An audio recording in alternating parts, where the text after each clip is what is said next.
or the year before. Yeah, we had an active season last year. Yeah. Yeah, we were out of. Yeah, gas was tight here for like 2 weeks, man. It hit the refineries out there and shut them down, and we were, gas was hard to find for about 2 weeks.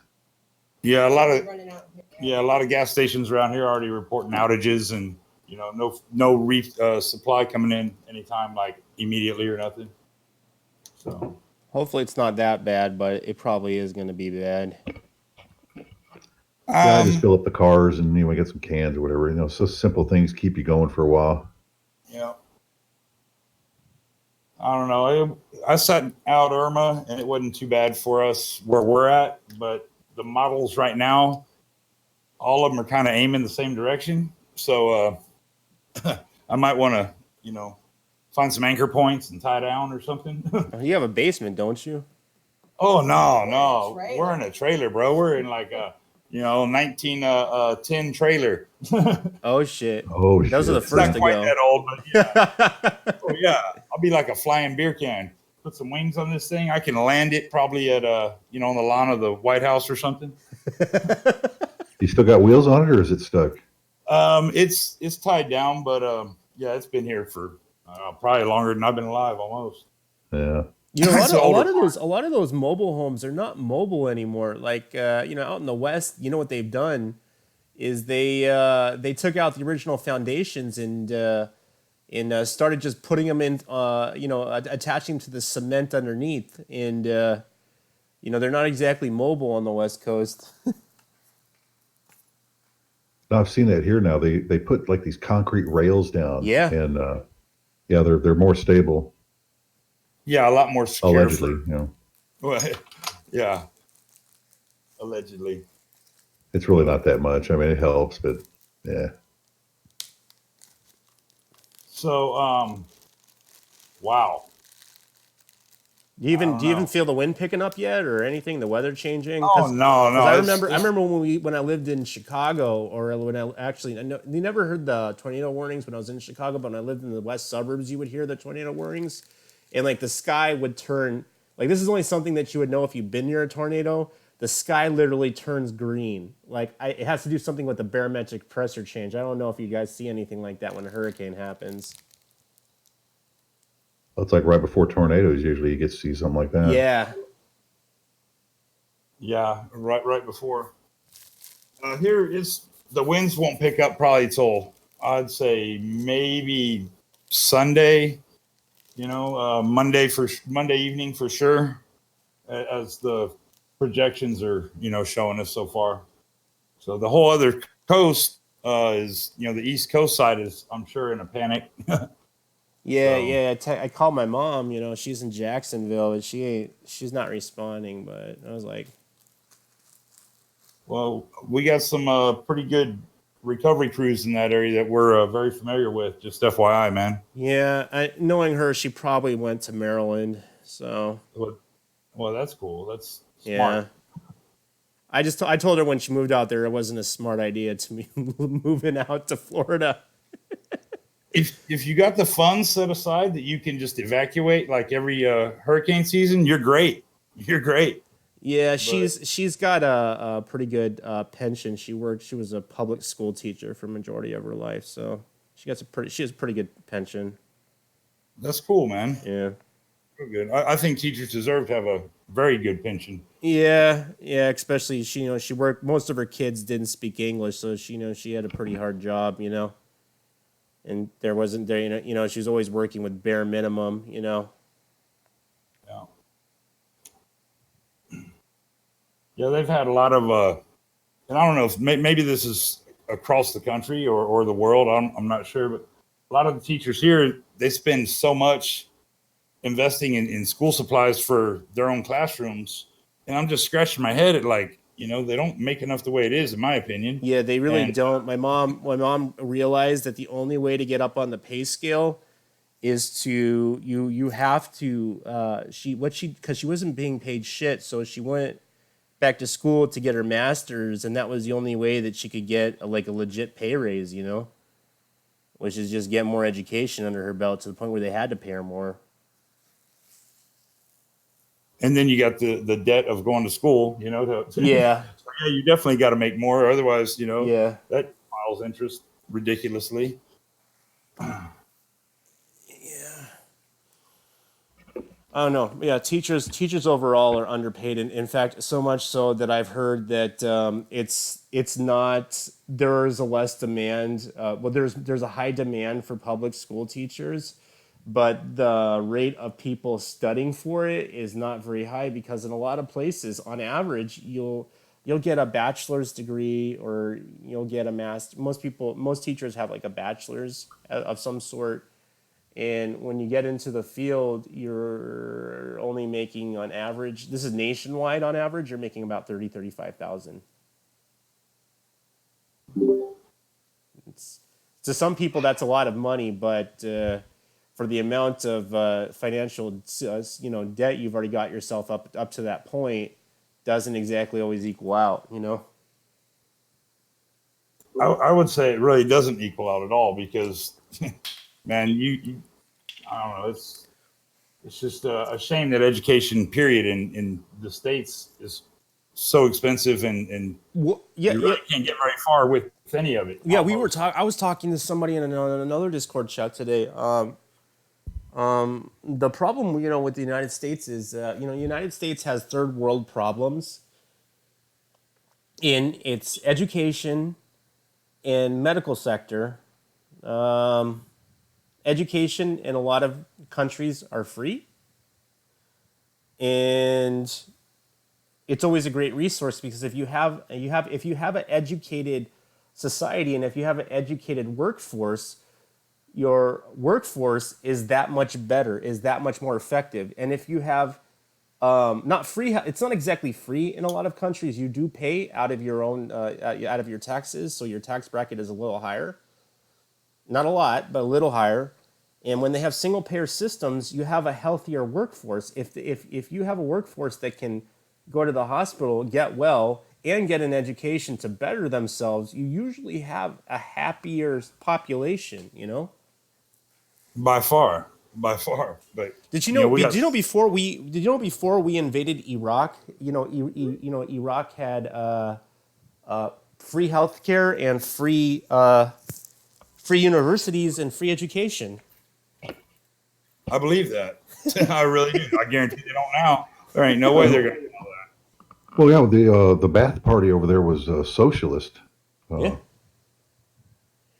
I mean, I'm not preaching, well, yeah, I kind of am preaching socialism in a short aspect, but I mean, just getting real. I mean, I'm just being real.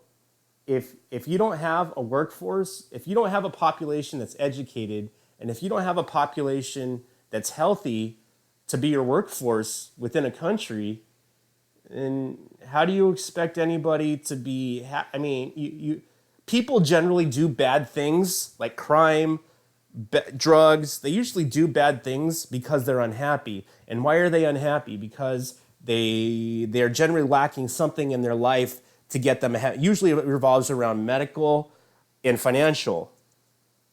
And if you offer them free education and a better plan for their medical and they're healthy, your crime rates generally drop. Your employment rates go up.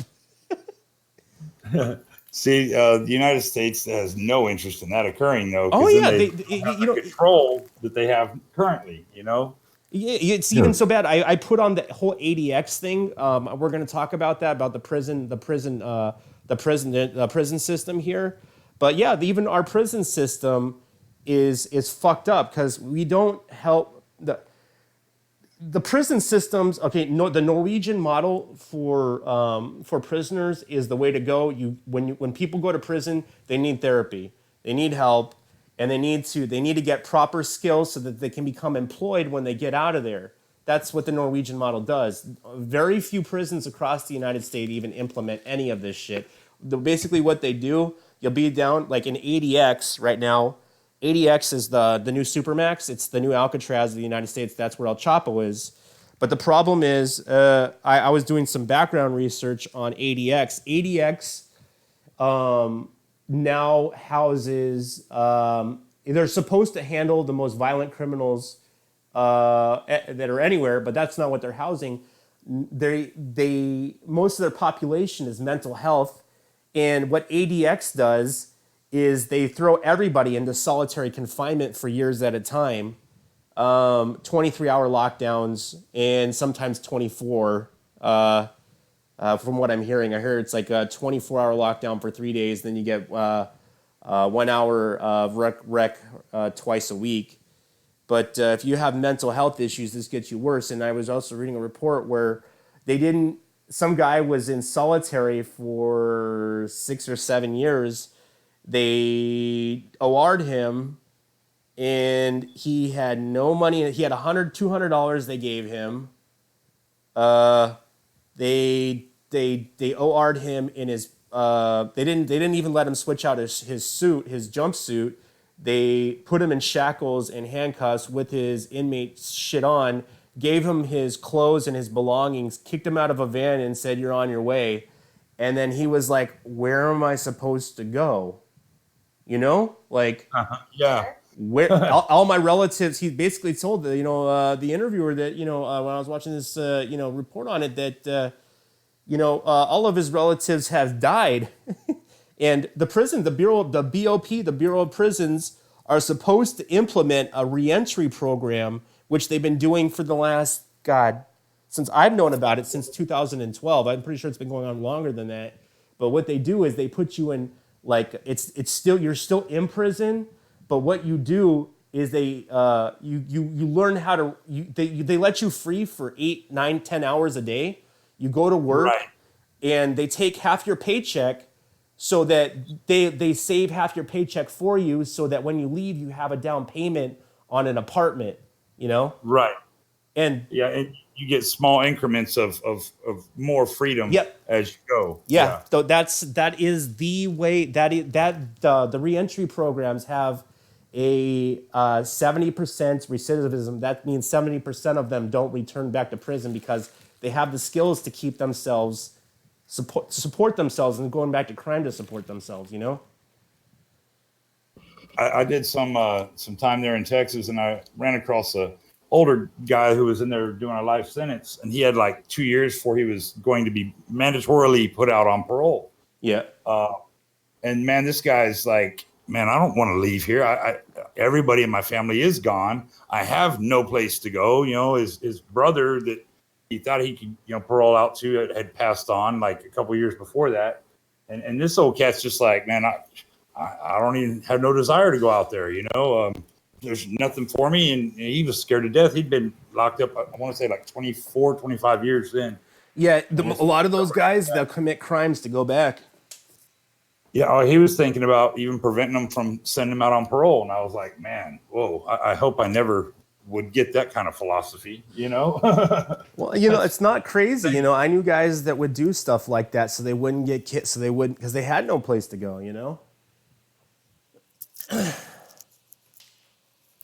the sad part, I've been through a couple, therapeutic community style settings. TCs, yeah, I'm familiar with them, and, yeah. Once you go in, you don't know when you're getting out. Well, they started off, the first one I think was a 9-month program, and then by the time I went back through another one, it was already shortened because the funding was starting to dry up. But the first one, it was crazy, man, because you got these counselors making 50 to 80 grand a year, but they're really not doing anything. Yeah, they don't give a shit. Yeah, they put them in these. Yeah, the It's TC models are usually the more successful ones, but the problem is that there's a high burnout in that whole field, and a lot of these guys, they don't care, and they rather take the paycheck. But making 80 or 90 grand is actually a lot in the field. It's more. Most people on average with the counseling degrees are only making more like 40 or 50, but 80, yeah. There's high burnout, and I remember I was working in a place at one point where they were paying me I had some certificates at the time. They were only paying me, I had 90 people on my caseload, and Right. they were paying me $13 an hour. Oh man, you were getting And burnt. I was working with the worst clients and patients you would ever have. Most of them were SASCA, prison deferred, parole, probation, in custody, pregnant mothers. Um, some were private pay. They were on a different unit. But yeah, I would work with literally the worst patients you would ever have, and they don't pay you shit because the most of the funding comes from the state, you know. Yeah. Those programs could actually work if they would put people in them that really wanted to change, but the majority of the people in those. Yeah, Go ahead. or they give people, you know, only 10, 12 people on a caseload instead of 90, you know. By far, yeah, definitely. That has a huge bearing on it. I had so many people on my caseload that I would have to call I would have to call probation or parole officers to ask them where my patients were, because like if I can't find them, I think that they've automatically OR'd and some of the people are still in custody. And I hate to do this, but if they're not in my custody, they have to be reported as an escape to the sheriff's department. Wow, Oh, God. man, it's just amazing the bureaucracy and all those programs and parole, probation. It's just insane, man. Well, It's actually, you all know, about if you're money. people on probation have it worse. When you're on parole, there are more resources that are open to you. It's just that the people who are supposed to tell you about where these resources are, 99% of them don't give a shit about their job or you. By far, by far. But yeah, ADX Supermax is there's been a lot of studies on long-term solitary confinement. It actually can be damaging to a person's mental state to the point where people can develop PTSD and forms of schizoaffective disorder from long-term isolation. So when you tell somebody that they literally went insane inside of solitary confinement, it can happen. By far, I can really relate to that. I've met some people who've done like long extended periods in Yeah. solitary, and they're just not the same. No, locking somebody up in a box for years at a time is not healthy by anything. The mind is so fragile that you ever been in an isolation tank?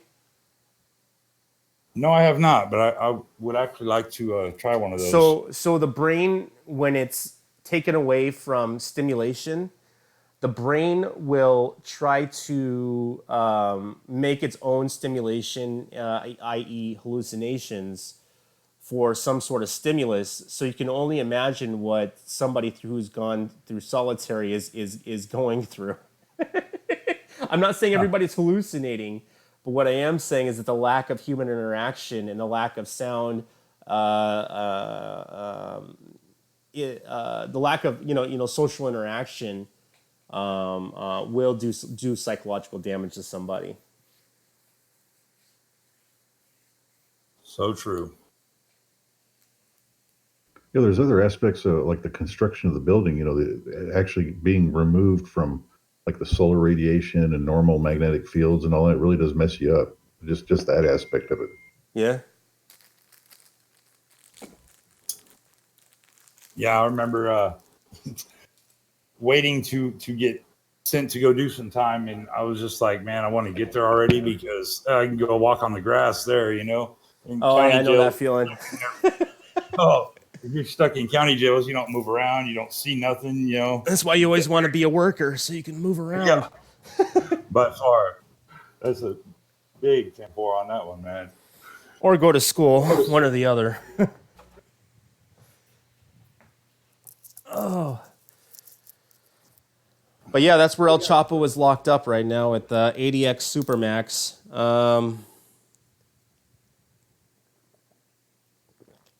Let me get on to some other news. I guess Epstein was supposed to end up there, but he's out on whatever Vacation. whatever vacation they sent him on, huh? Yeah, they sent him on a permanent vacation, I think. Plastic surgery, and then go wherever. Yeah, that too. I mean, my dad's a pretty smart guy too, and he thinks that he thinks Epstein was murdered. For me, I know enough to know that there's a lot of funny business. A guy that's worth hundreds of millions of dollars is going to rat on his friends, and all of a sudden he's dead in a. And Watchmen, you know what I'm talking about. It's really hard to hang yourself inside of a single cot. It's very, very Even difficult. on a double cot, it's hard.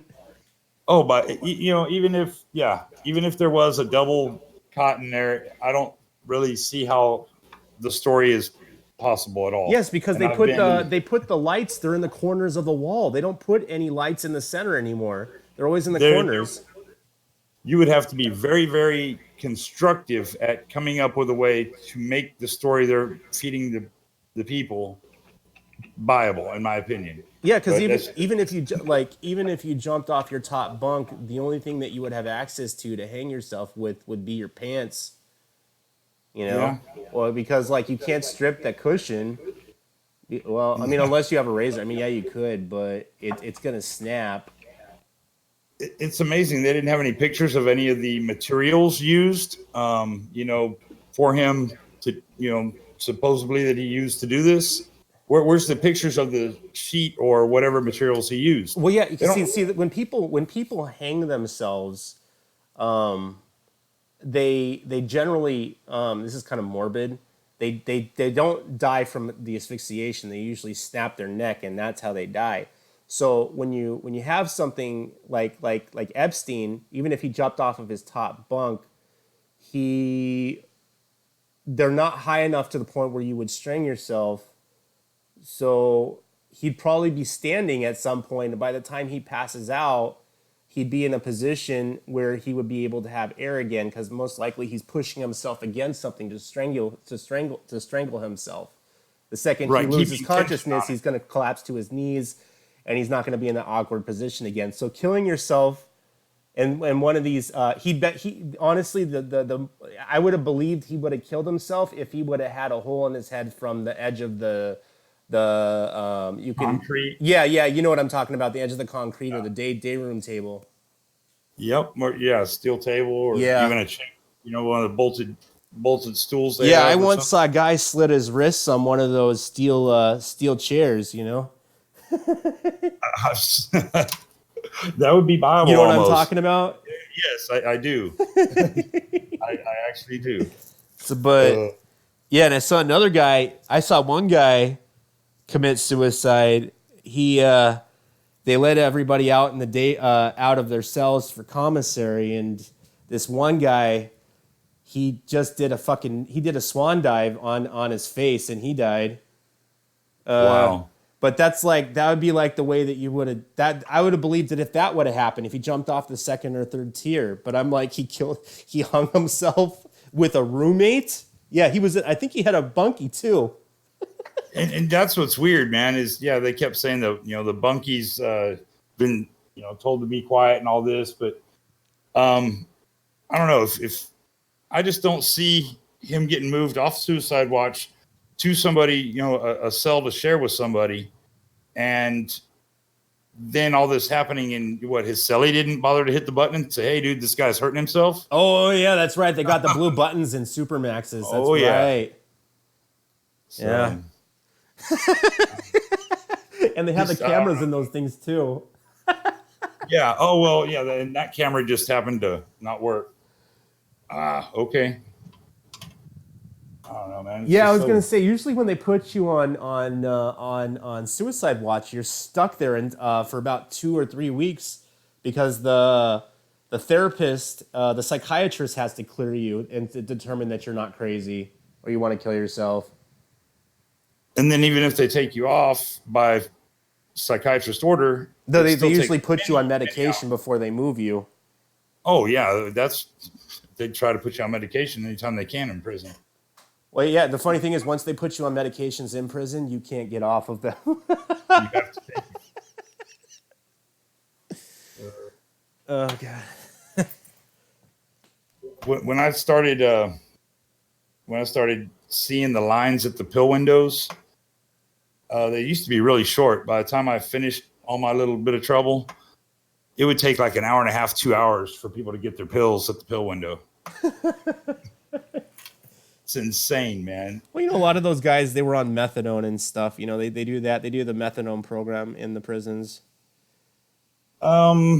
Maybe in some of the counties, but in Texas, they don't offer that. Really? Yeah, they don't offer that in the prisons. No. By the time you get to prison, you're pretty much off all that kind of stuff. Anything that has a narcotic in it, yeah, no, they won't give you. But they'll pump you full of lithium and any other really crazy, psychotropic. I got you. I think we've talked Beat that about one to death. this too much. Did you guys hear this? That Bang Bros bought a huge porn doxing forum and set all of the hard drives on fire? What? Good. Yeah, so there was this place, this doxing site that used to dox porn actresses, and they had like a whole catalog of a whole. I don't know. There were like I saw the video of them burning all the shit. There had to been at least 40 or 50, large storage hard drives. And they bought the site, and then they took the server, and they set the server hard drives on fire, which doesn't exactly get rid of all the data, but hey, it was kind of cool to see it. They heard Hillary did it, so they figured it probably worked. Well, yeah, I mean, doxing Hit it with a porn hammer. stars for real, like. That's why they have porn names, so they don't. I don't know, man. There's activists out there that they really don't like the smut. They go after that like they would a pedo. To me, it's not that bad, but they just don't like the triple X stuff and all that going on. The real religious folks. Well, I know, but Some of them human have. sexuality, is actually something that's 100% normal. In fact, so much so that a majority of people's behavioral problems stem around sexuality, and once you start suppressing it, and viewing sex as a bad thing instead of something natural, then you start running into some real problems. But I see things clinically in a medical perspective. Yeah. Yeah, I mean, they got to be careful. I mean, it's still a lot of bad ideas. Too many partners. Too much questionable activity going on. I mean, I could see all that, but yeah, if you're consenting adults and consenting viewers, they really don't have anything to say about it. But that's the kind of activity you see nowadays. Though it's like whoever your political enemy is, you just out them and put their address out there and let the hit squads go after them. Antifa, or for instance.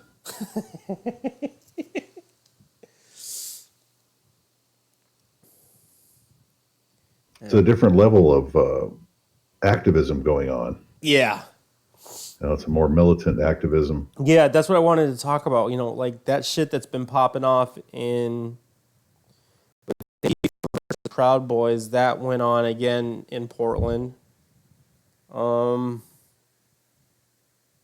don't know. I really don't know what to say about it right now is Antifa is not anonymous is not Antifa. Some people like to think it is, but we're not. When you're crossing the lines, you are blending a political ideology to anonymous, which we don't have any. but the people are going to do what they're going to do, and I hear from my EU friends, that the European Antifa is completely different than the USA Antifa. So much so is that the European Antifa is not violent, whereas the United States one is. But again, Antifa is a leaderless, headless, group. So when you say that all of Antifa is bad, it's from what I know now, it's specific subsections of the majority that do this. But They seem to have some kind of structure. I mean, the guy who was like the head of, I guess you call him Antifa US, is a known communist. yeah, I think I know who you're So, I mean, talking about. they do have a Yeah. leader in a sense, and they do get, I don't know, not directives, but they're definitely coming from that slant. The trouble with I think these Antifa is that they are anti-fascist. I mean, if they're but they don't seem to realize that they're communist. Maybe they do, and they don't care. They just it's weird. Yeah, it's Well, they're definitely angry. Okay, so you're anti-government. Okay, I get it. You're angry with the way things are. That makes sense. But like choosing that as a solution is kind of weird. beating people up because they don't believe in your political ideology. That's like Nazi mentality, Just Yeah, being real. that's Bolshevik, type communism. Yeah. Marxist, the more militant styles. Yeah, you're well, they say it. It's like, hey, it's their streets. So okay, now the Democrats in that area that run the city to the tune of 70 or 80% seem to let them run around as the local police force. Oh, against Nazis. Yeah, against whoever they see as a Nazi. It could be some old timer. He's just he could just be there, relaxing on vacation or something. Doesn't matter. Well, he's white, so he's very suspicious. Yeah. He has a red hat on. God help me, he's going to get a tire iron over the head. Oh man. So this week we had a little protest here in Tampa for they did a toll road expansion. The local Florida government passed it, and then they decided, oh well, maybe now we should ask the people what they want. And of course, it's a big uproar. So they had this thing at the convention center this week, and about 40 people showed up, and they were with an organization called Rebellion Extinction, and they're fighting to protect the swamplands here and some of the species that are kind of endangered. So they decided they had some people inside the convention center with all the meeting rooms and, with the speakers and stuff like that, but about 40 of them outside. They brought a coffin, blocked the road, tried to do some civil disobedience before. And this is like people 50s, some of them in their 60s, right before they went to do their blocking of the road and all this stuff. They're passing on Sharpie, writing down bondsman's numbers on on their arms and stuff. And it's like looking around. Yeah, give me a bail bondsman right now, bro. Only 10% down. They had it all set up, man. But they blocked the road. Cops came, told us, threatened everybody to get off the road, and it was all right. To me, it got the attention that they wanted for the news. But like afterwards, I went inside and I was sitting at some of the tables in the convention center and spoke with one of the gentlemen that was there for the whole event or whatever. And he's like, if those people outside would have came inside, they could have got educated on what was going on. And I just looked at him. I was like, you don't understand that we have our speakers in here already. And, we did our thing that we came to see, or that they came to do. I just went and recorded it and stuff.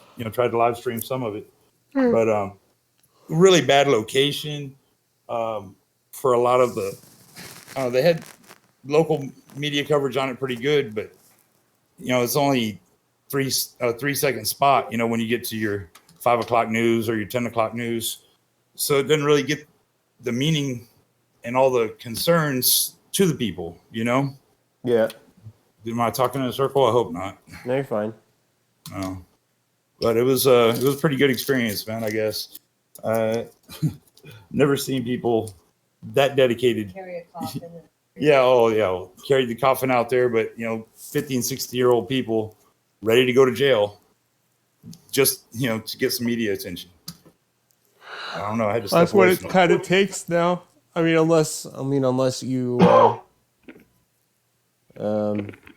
outlets like this, but I mean, honestly, it's like the majority. If you're not making some noise, the news is not coming out. Yeah, that's the other thing. We've been noticing is if you don't do something to get the attention, then it's not gonna make it nowhere. Yeah, almost any situation. It's kind of scary to think about it. I don't know. Makes it very expensive, plus you got to risk it all. I mean, the whole arrest thing might go bad, and oh yeah, for sure. It's always bad. It's always costly. Oh yeah, and especially when you get arrested for protesting. All it is like you get a slap on the wrist in community service. It's like you tell the cop, it's like, do we have to really do this song and dance? Can't you just take me to the judge or whatever so we can skip this shit? Yeah. What, you're gonna give me 10 hours community service because I stood where I wasn't supposed to stand? I'm telling you, man. Here they tack on some serious fines. They'll hurt your pocket, and give you time to think about it. Yeah. It's hard to be an activist anymore, man, without having either. Well, in this country, actually, we get slaps on the wrist. If you go to some other countries I know about, they'll cut your head off. Well, yeah, I guess that is true in some countries. Yeah, there's a whole incident going right now with a soccer player that was from is playing soccer for Australia, and he went on his honeymoon to Thailand, right? And during the Arab Spring, he was. They claimed the UAE. Or is it UAE, or was it could have been the UAE? No, I think it's somewhere around there. It's one of the countries. It might be not Oman, but not Dubai. God damn it! Where the fuck is it? Get a map out. What country is it? The Arab Spring. I wasn't even aware there was any protesting. Oh, that was Egypt. No. No, Tunisia. No, this one was in Morocco? Qatar. It happened in Qatar. So I think it was in Qatar. Oh no, Bahrain. That's where it happened, in Bahrain. So he protested in Bahrain, and they're claiming that he damaged a government building during a protest. And they're claiming that because he protested the government, they're going to put him in prison for the rest of his life, even though he's playing soccer successfully and has been granted political asylum in Australia. The Thailand government wanted to deport him to Bahrain. That's what happens if you protest out there.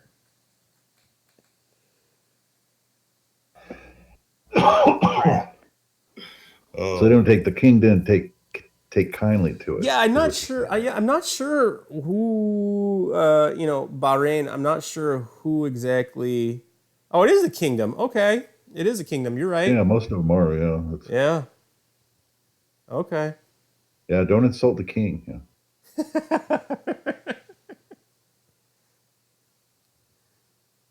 Wow.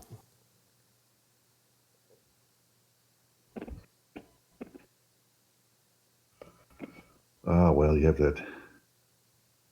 Well, that's why we're trying to spread freedom and democracy in the Middle East, right?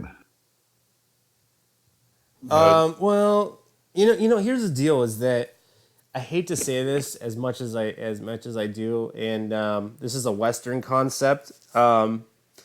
Democracy doesn't work in that part of the world, and it never will. They've been living in the Middle East. Most of it's tribal land, and that's how they've been running the society for thousands of years. It works for the most part, and the second you start to enable democracy, it ends up worse for them. And the people, their democracies end up being more corrupt than the kings in the tribal laws or the tribes before them. So democracy really doesn't work in that part of the world. It doesn't. It doesn't really work in several parts of the world. It doesn't work here. Hey, it didn't work for the Greeks either. So I don't know why we keep trying it. Yeah, we don't have a democracy. We have a republic. A lot of people, like they say that it's a democracy. It really isn't. Well, it's not even a republic anymore. The way, just look at the puppet show. Yeah. It's Now, ridiculous. the Republic died about 1860. 60, yeah. Yeah, and then it's all been all downhill since there. It's a corporate fascist state now. Empire, excuse me. It's an empire. Empire's military, maybe. Well, with the dual caste structure, you have the people above a certain level that can do anything that are above the law, and then you have the people lower that still think they're free, but they fall under the law and have the book thrown at them. Yeah. Yeah, it's quite odd. Hey, it's America, America. Yeah. Don't say nothing bad about it either. Wear your red caps and get in line. I don't know. I just don't think that bad or worse is a choice, and I haven't seen any candidate that really has any true integrity to them. But that's anywhere, I guess. Yeah, it's gotten bad. It's not. Is it really that hard to ask them to, just for 4 years to keep your shit straight and not criminal? Is it that hard? It must be, because all they got to do is get elected and poof, corruption.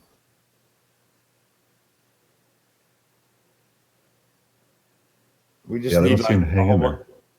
the next generation's already, sticking their head up. AOC's generation, younger Congress people, different views, new views. Got that Green New Deal. I was expecting a little better. Yeah. Well, the Green New Deal is just a way of putting that green mask on socialism and communism. That's really all that is. She's not smart enough to know how to make a Green New Deal actually green. She's barely smart enough to remember her scripts. Much less to make any money from it. That's never going to happen. Yeah. She will make money. Well, yeah, she's in Congress. She'll get paid the rest of her life. The way it's set up now, not mistaken, right? If you work for the government now, you get paid the rest of your life, even after your term. Yeah, it's ridiculous. They also get insane medical benefits that normal citizens don't get. They get these plans where they can walk out of an emergency room with open heart surgery, and they only pay like $50. Oh, Yeah, but hold on. They're not on Obamacare, put it that way. Yep. Well, It's unlimited care. they're building us a plan. We just got to be real patient and let them argue for 8 years. Oh, wait, they did that. Well, we got to be more patient. They care about us. Just, not yet. Yeah, patience. That's that 1D Q level chess that I'm supposed to go along with. That I'm really tired of. you're not the only one that's tired of it, from what I'm seeing around. Yeah, it's ridiculous. Like, I mean, there is no more patience. It's like, quit fucking around and get it straight. Oh, as John's soon here. I as- just noticed you popped up. Yeah, I'm here. I'm here, guys. Sorry. Good evening, brother.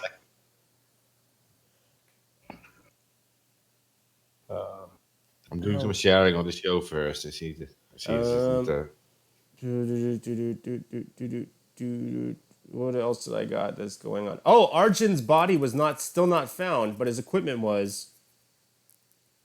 You know, Oh, shit. I was That kind doesn't of sound hoping good. John would say something about it, but yeah, he was backpacking in, I believe, Norway. oh damn. Yeah, they found his stuff, but they didn't find the body yet. This like a month or something after he disappeared. They also found like a carjack and stuff and other stuff of him, and yeah, I don't know. I don't think he will ever be found. I don't think he wants to be found if he is alive. Yeah, I don't know. It's like,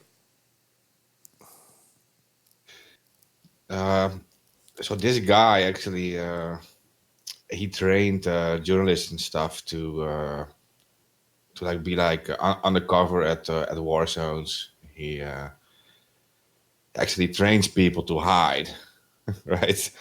So, and he was involved with WikiLeaks, and it happened like around when the whole hunt against WikiLeaks started. And there are many people who suggest that he might have disappeared on purpose.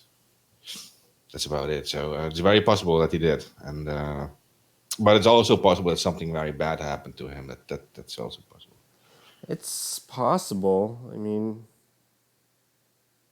he's not like a nobody either. So, No, exactly. He was like also like very well known with like the Pirate Party political group in Europe. But yeah, also like WikiLeaks and other tech stuff, activist stuff.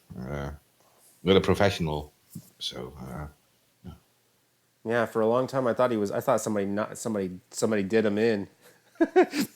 You know? So I thought happened. yeah, I wouldn't be surprised with anything with that situation. I mean, it was very active in the community and suddenly disappeared. But like they all knew something would be coming, like for WikiLeaks, and they were like literally all being hunted. So Then he disappears. yeah, yeah. So you really can't say what happened. Watch. He's living in the Falkland Islands right now, and he's having a big old time getting drunk every day. Yeah, bro. He's like, motherfuckers won't find me up here. Yeah. Yeah, probably. Like, I mean, like maybe he made like a fake idea. He's like another person now, and like you're saying, like Falkland Islands or something. Hey, I was gonna say that's actually kind of a cool place to be if you wanna disappear because nobody goes there. Like nobody goes there. Yeah, I don't blame him. Like if he did, like, it's sad for his parents and his family and stuff, but maybe they're even aware of it. So it's all like conspiracy things like that. But it's possible. Oh, what's the other guy? Bean Ola. I can never say his name. Olabini. Ola Beanie. Yeah, he's not very vocal anymore too. I don't see him posting very often.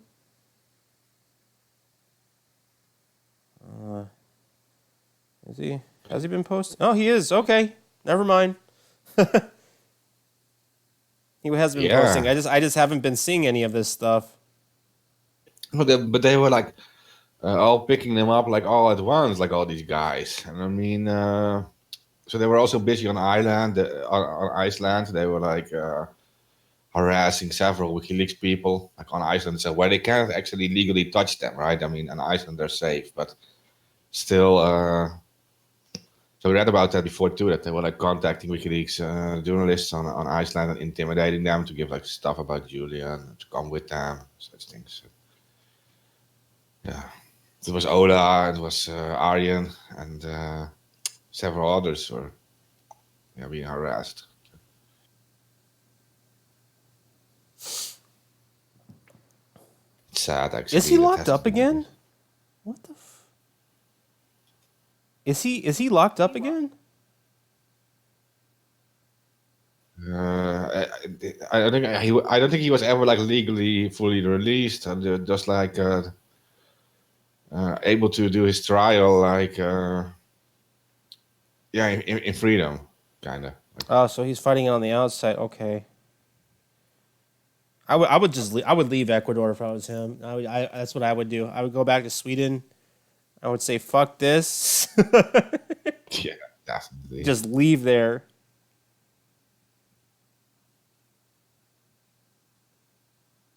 I know the big trial will be like in February, like against Assange, right? The extradition trial, and then after that, then perhaps these others will be left alone too if Assange actually wins. I'm not sure. I don't know. Maybe that I worse. really do. Now when that happens, I have no idea what will happen. I can see it. I can see it going two different ways in my head. With Assange, but I hope for the best. But I have, Yeah. I When's he hope for the getting out best. when's he getting out in the Brits?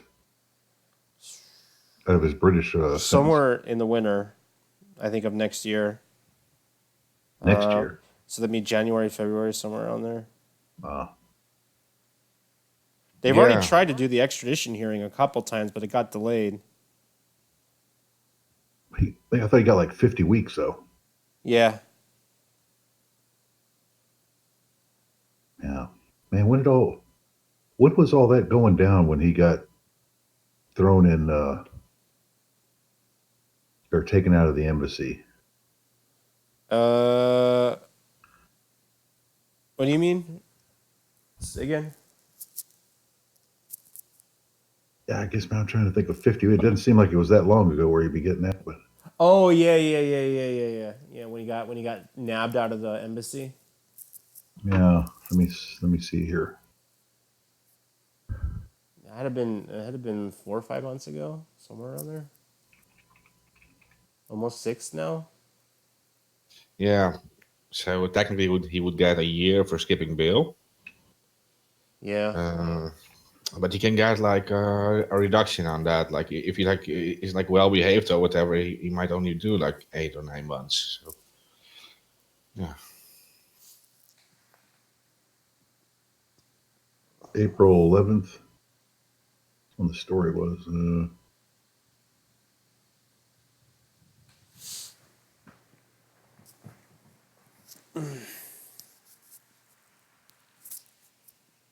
All right. I guess that could be, like you say, with good time. Yeah, I don't know how anything's gonna go. I don't know how his extradition's gonna go. It's not like it's a slam dunk case, to extradite him. He does have, I don't believe the narrative that the government's pushing on him. Never have, but the way that the lawmakers are making it sound is that the second his term is up there, they're going to throw him to the wolves of the United States, and subject to their laws. And what they're accusing him of remember they got, weren't they trying to put a CFAA charge on him? Yeah, it's almost like like a spying / espionage charge. Well, yeah, the CFAA charge doesn't apply because he didn't hack anybody. I mean, if the whole assisting, is true, it's like, That's the thing is he I don't didn't know, assist me personally, I either. don't care. I don't really care like how he got the info. I mean, that's okay. Technically, by the book, that might be a little different, but I Journalists. mean, agents, what do you call it? Media agencies have done that before, assisted people who are, coming up with info. So I mean, that's kind of hard to. That's kind of hard to do, but it's 2019. Oh yeah, so you can see journalists. Journalists get their hands on stuff they're not supposed to have all the time, and Pay for it. pay for it. Yeah. Yeah. Well, we need some examples. It seems that journalism is a crime in this country. Only if you're making the United States government look bad, right? Well, that's that's the consistency between. Well, that's the only way. See, as a leftist, you can stay on YouTube, but if you're anti-government, then you probably won't. I mean, you fall into that, block of people that they don't want. You're not going along with what they want. That's the common denominator in all this censorship. Yeah. Damn near do anything you want. Just leave the government out of it. Don't get political and ripping off the slaves. You can do that all day long. So I was posting like a link to our show, our live show, and the first share I got is from a 32nd degree Freemason. I want to say thank you, Matthew, for sharing the show. We always talk shit about Masons, but thank you anyway. Well, we're looking for, I guess what I would be looking for is like, okay, if you're going to be a Mason, and then you need to be a good Mason. Like the guys that started our country. Come from an angle of trying to do it the right way rather than letting all these Illuminati lodges, run around and with all their nonsense. Yeah. See, the thing is, like I do know a lot more about. I do know quite extensively about there's a difference in the structuring between those two groups, but a lot of the weird subsects groups that are kind of affiliated with Illuminati it's not the Masons, it's the OTO that kind of is, and they're the real bad guys. They're the ones that worship Satan, and they do weird shit. But there is occultism in the Masonic practices, but it's more like most of the guys that are Masons, from what I understand, they're not really into the whole occult thing. A lot of these guys use it as a meeting place to expand their businesses, Through the fraternity. Yeah. I've run across that a lot. Yeah. And it does seem to help. They're more organized that way. They are more, in general, more business oriented. Yeah, Yeah. as far as the Illuminati is concerned, just be frank. I've been on a lot of, I actively searched online for a legit Illuminati account, site, meeting place, forum on the internet, and I'm just being quite real. The Illuminati are not on the internet. The people that are claiming to be the Illuminati on the internet are scam artists. Those guys again. They're all fakes. This epic fake though. And the whole part of the Illuminati is that it was founded by Adam Weishaupt in the 1770s, somewhere around there. And he was originally a Mason, and he was more into the whole occultism and more like Aleister Crowley kind of beliefs and belief systems. And he also believed in the New World Order and bankers, and he believed in the New World Order should apply to the United States. And they don't call it a secret society.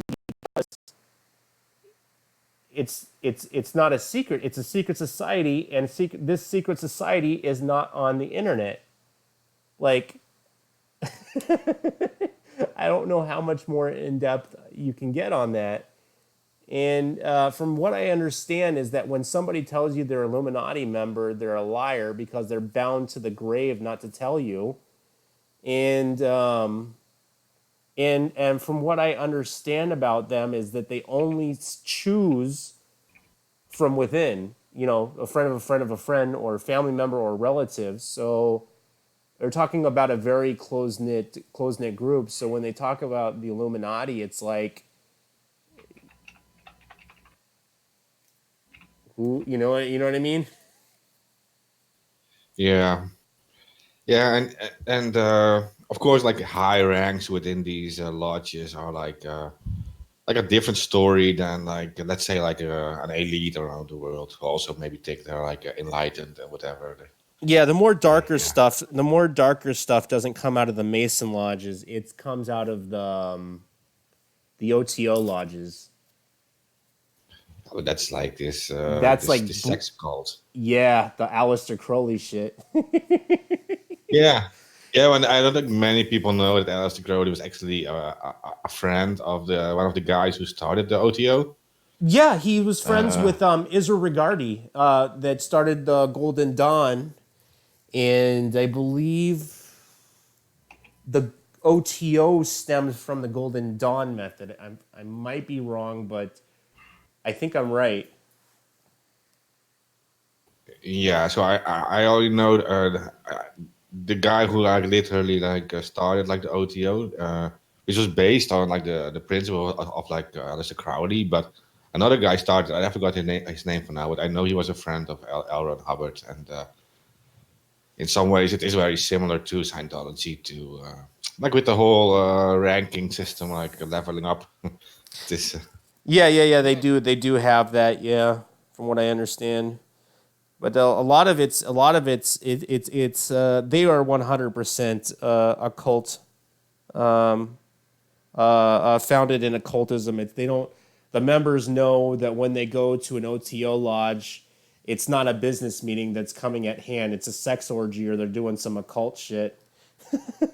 Yeah, yeah, yeah, and we do have to give like make a difference between like Masonic Blue Lodges, for example, which are like public, do like some kind of like Christian charity work and stuff, and you got like different rights, like the Scottish Rite, for example, which has like a lot of high politicians and things in.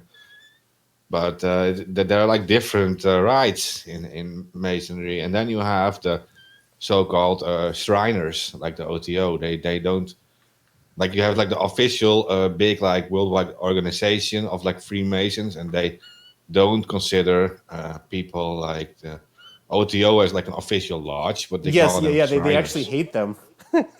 Yeah, exactly.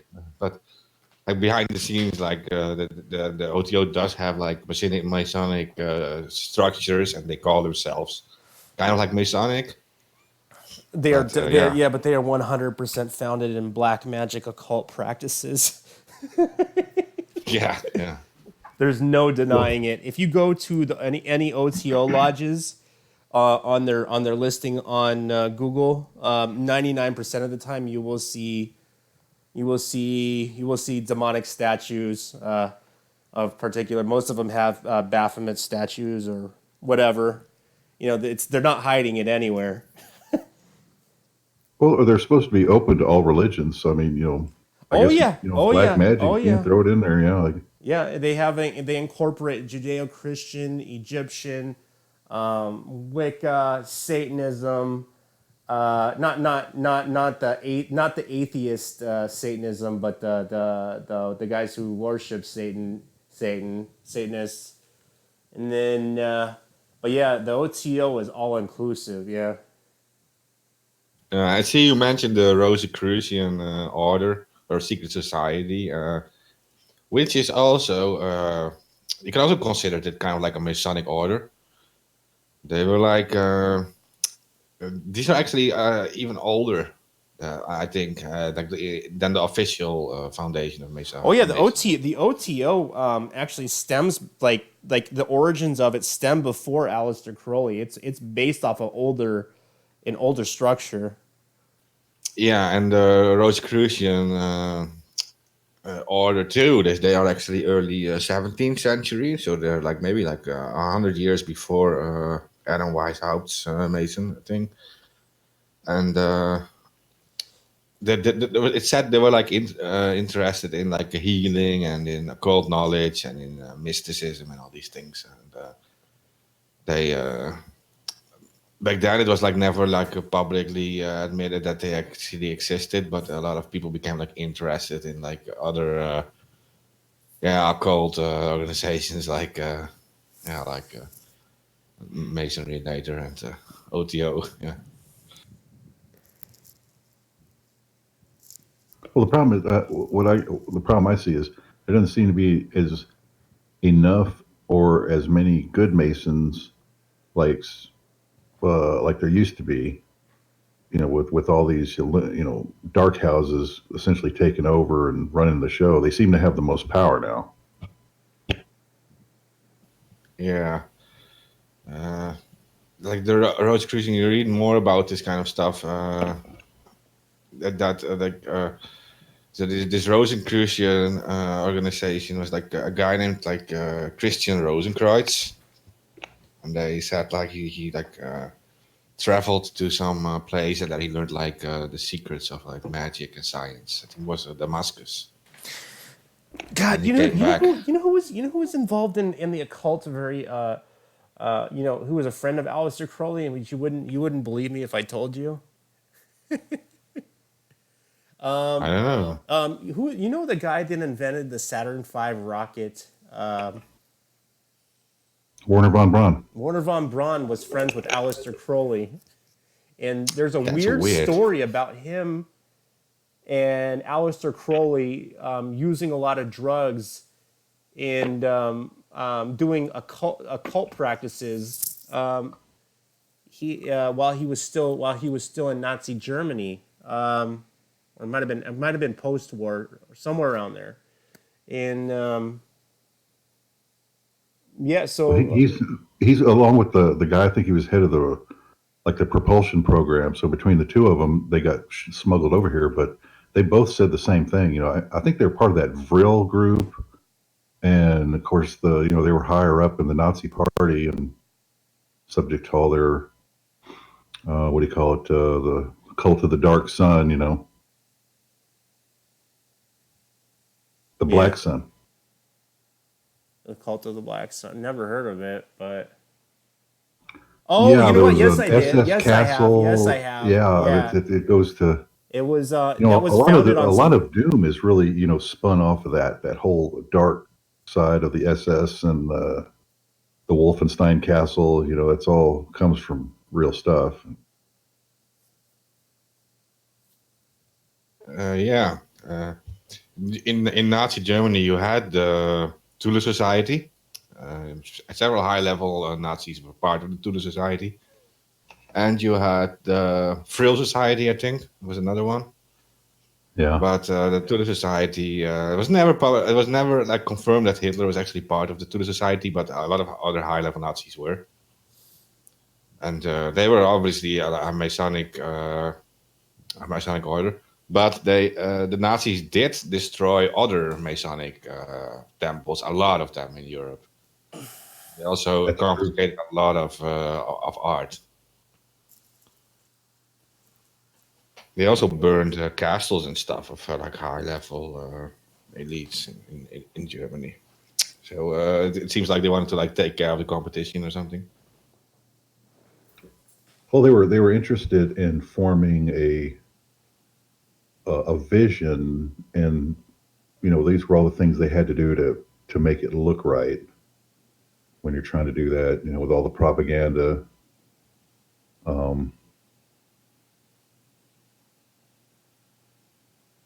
Yeah, kind of like a PR stunt, like getting rid of the Masons and showing they're like unattached or something. Yeah, the Masons made sense because they are part of. When they go wrong, just like they are now with us, they are the ones that are leading you down the dark path. They've kind of been in charge the whole time, but then when the bad section of it really gets a hold, then it really gets ugly. This like whole new world order type vision. Yeah, and that's a the New World Order. That's a very old concept. It's not something that's new. It's been around for like more than 300 years. I'll tell you that. Uh, yeah, so most people talk about it since those Latin phrases on like the dollar bill and stuff. Like the Novus Ordo Seclorum on the Yeah. dollar bill. I just wonder. I kind of wonder what somebody thought of like when they were making that. They're like, "Hey guys, you think if we write this shit in Latin, anybody will notice?" And they're like, "Fuck it, just put it on there, right?" Yeah. Well, they have a great attention to detail in their iconography. Yeah. That much they will spend, who knows, countless hours And to get that building right. there's 13 steps up to the top of the pyramid, right? That has symbolism as well. Yeah. And I believe there are 72 bricks in the pyramid that also has meaning. All of it has meaning. Yeah. It's the unfinished project. Well, here's what they're in the process of finishing it. When you see that capstone, the chief, cornerstone drop onto the pyramid, their plan will be finished, and you will be fucked. Okay, that's all you need to know. Yeah, so they use like the Annuit coeptis, and it's like U.S. Treasury translates it like as that he or like God has favored our undertakings. But like, yeah, I don't know who decided that, but they also had like the original text was actually different. It was Deo favente, and that means with God's favor. You know what's funny is that there's supposed to be a separation of church and state, right? Which technically money is a loophole. The reason money can get around the loophole is because our money that's printed for us doesn't come from our own government. So therefore, the state separation of church and state doesn't apply because our own money isn't ours. It doesn't belong to the government. It belongs to a foreign fucking bank.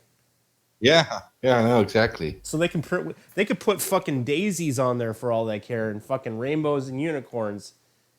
Yeah, it's fiat currency. They're forcing it. They're dictating it to you. That's the fiat. Yeah, I like using like Latin on your coins and stuff. It doesn't really show like independence. It shows like dependence on like the old order, like Catholic order.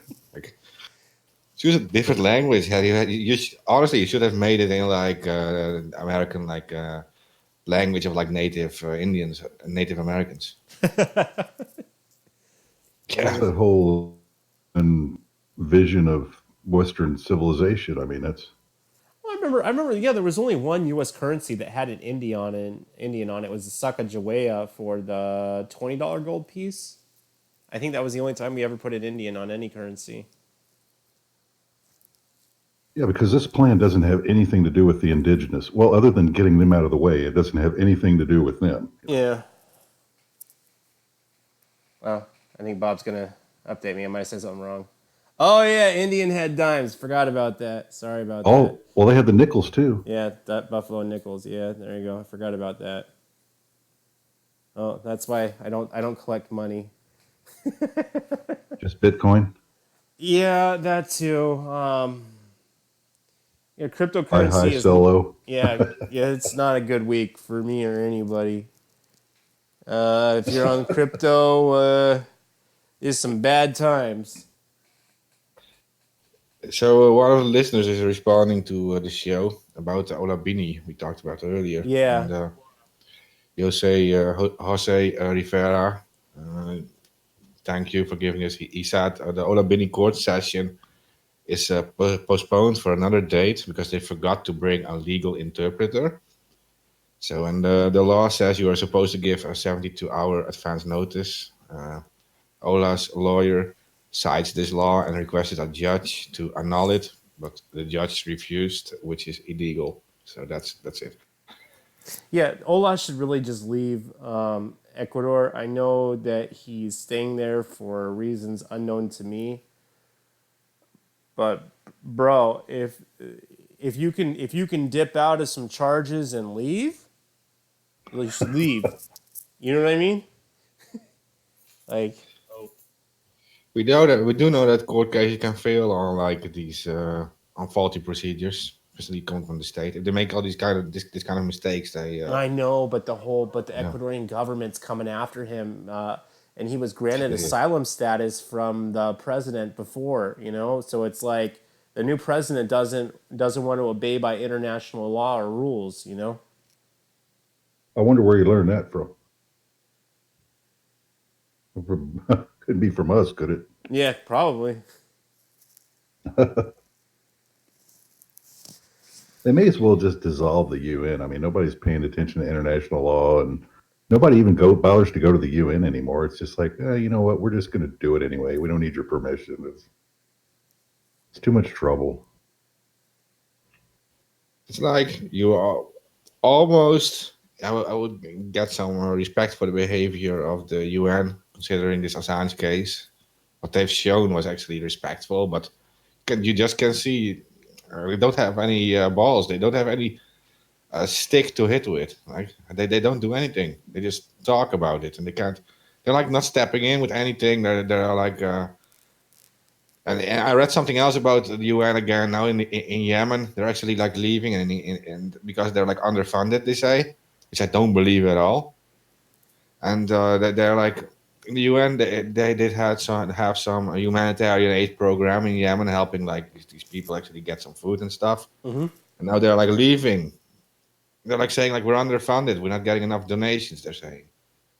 Oh I yeah, don't believe. there's some weird thing. Like I know some people that are trying to move money over to Yemen for humanitarian aid.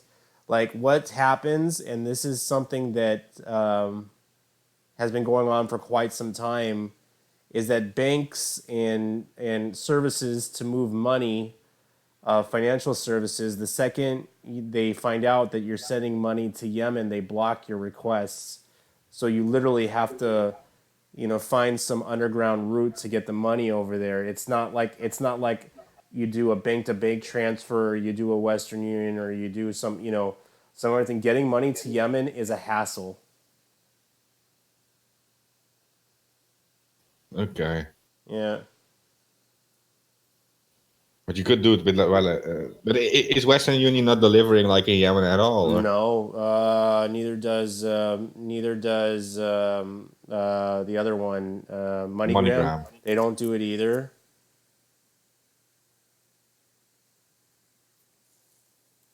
Yeah, I don't get it. I'm pretty sure you can send cryptocurrency. Yeah, but I really don't understand why these companies are not showing a little more. I don't know. Like they should be there. They should actually. This is like the thing where they should actually be there to help the people in Yemen, and they would get a lot of positive promotion from it too. Yeah. Because they can. I mean, they can technically do it. I mean, you can send if you can send a letter to Yemen to any mail office, any post office, then you can also send MoneyGram or Western Union. So.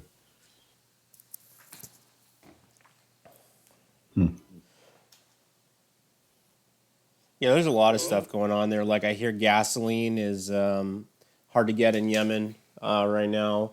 Most people smuggle it over the border from Oman. A lot of the places are still in shambles, you know. Oh, it's a shame. And this is Saudi Arabia behind behind all this, right? Yeah, yeah.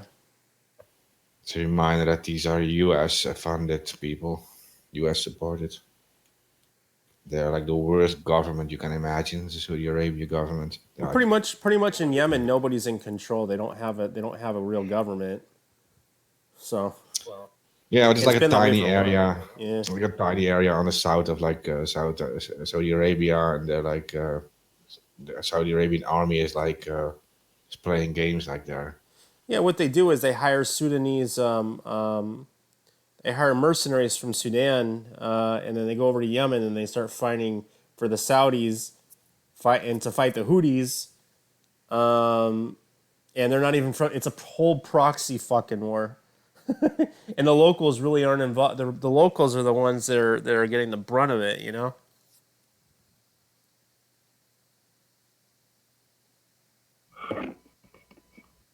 Yeah, as always. What Yeah, the and this. fuck?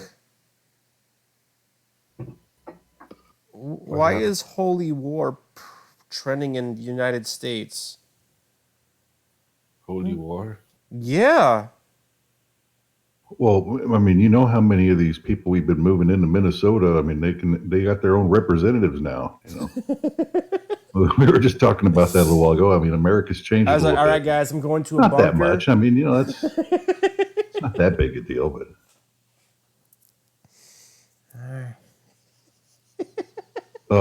What did the FBI? No, the FBI came out with some notice here the other day about there's well, they call it a recruiting problem. I mean, you know, it's a recruiting problem for the FBI because they can't track all these guys probably, but there's a Yeah. lot of activity going on. It seems to have something to do with a football game, football match. Oh, is that what it is? That's Amazing. pretty bizarre, referring to a football game and calling it a holy war. Jesus Christ. Oh, brother. Well, they have to keep elevating these jocks, you know, to try to make gods out of them, and I'm just not going for it. You know, it's like a lot of this other shit they try to feed me. I'm just not going for it. Did you hear that they're giving them 16 weeks maternity leave? Who? The football players, the NFL allowed the football players 16 weeks maternity leave for the guys to go take care of their kids. These guys work after training in preseason. These guys are really only working like 3 or 4 hours every day or two. They're not working every day, and they make millions of fucking dollars, and they get 16 weeks maternity leave, paid maternity or whatever they're calling it, maternity leave. So it's like, you know, our peons who work harder. Well, see, Yeah. yeah, no, We we're don't just even supposed to get go that along kind with of that. shit. Say, oh, well, the great football players get it, so that means we should do that too. You know, when the truth is, if anybody doesn't, I'm not saying they don't deserve it, but it's like, you know, pay for your own shit, man. You make millions of dollars, you know, go pay for your own damn health care. Yeah. And the other thing, you know, you work for us. You know, you're not getting any fucking maternity leave. You know, that's what you got a wife for. Or you can go hire a maid or whatever you got to do. You know, one of my friends, he just got fired from the NFL. He was art director. But now he's they fired him. They're trying to save money. He got fired from the NFL from one of the teams. No. He was the art director for the NFL. Oh, Yeah. head propagandist. Well, he says, you know, he told me, he says, you know, like with my skill set, I should probably be working on a movie set rather than for the NFL. That'd probably pay me better too. So I said, well, you know, I guess you look at the bright side, right? Isn't the contrast amazing? Like we're like talking about people starving in Yemen, and then we're like talking about these NFL guys wanting like maternity leave. Yeah. Stuff. These richies. God, man. Oh God, they're posting again. Mental illness on. If you have mental illness, you shouldn't be posting on social media, please. Oh my God. Yeah, don't necessarily go to social media looking for help because a lot of people are going to make fun of you. That's the first mistake, is posting all your shit all over Facebook. You know. Don't do it. Yeah. God, it's all this week, Mark, right? You know, it's mental illness.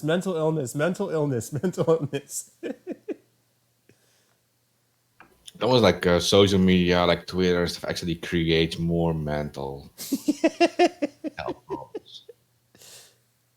Dude, it took me almost a week to figure out one of the guys had autism.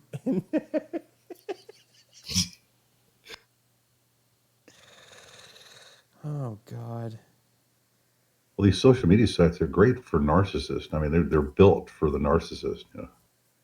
Yeah. Oh, look at me. Here's a selfie. Oh, look, here I'm live. Oh, look. It's like, never ends. Well, yeah, there was actually, when you see stuff like that, there was a episode on Netflix called Dark, that show Dark Mirror, and there's an episode about social media and the social media scores. Yeah, so when you see, on these picture platforms, that's all fake. That's a fake life, you know. Those aren't. 90% of these people don't live elaborate lives, but the pictures show that they do, but it's all fake. They're creating a plastic society. Yeah, and that does actually create a lot of depression and even suicides in society because people think that everyone else is doing great when they're not. Well, it's like But it Jake is not Paul true. and There's this Logan Paul guy. These guys are Instagram, YouTube stars. They're making $20 million every 6 months because they're pretty boys. Like, what the fuck? It's a plastic society, you know? Of course, it's all fake. It's all fake, and it's done on purpose too by the people we mentioned before. Like, it is just how society is set up now, and this is like they create these role models, and they want people to actually beg to be like these role models, and yeah, it is like you're saying, plastic society, definitely. Well, I'm really glad that YouTube has the anti-hero. They had PewDiePie. I don't care what the fuck. PewDiePie can murder somebody and I would still watch this shit, I'm sorry. Yeah, definitely. And PewDiePie, he actually knows this, and he does some good stuff with it too. Like, because they will do everything, and he starts like these weird fundraisers for certain charities. Yeah, And he knows that these people are they're such blind followers that he raises just like a fundraiser. He raises like $150,000 in in half an hour. yeah. Yeah, I remember when YouTube tried to get rid of him because he cracked a Jew joke, but I was like, wait, if you know anything about PewDiePie's channel is all jokes, all memes, and senseless nonsense. That's why I like it.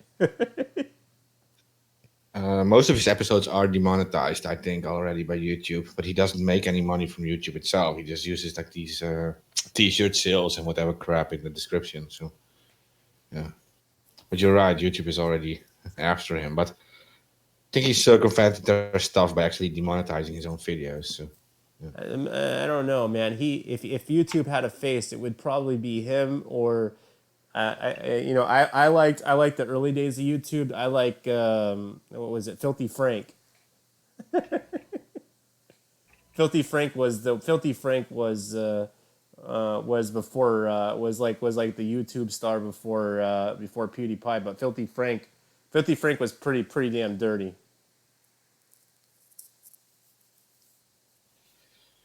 Yeah, but PewDiePie, I remember when he made these. He gave these Indian guys or something. He gave them money to put the sign up that said Hitler did nothing wrong.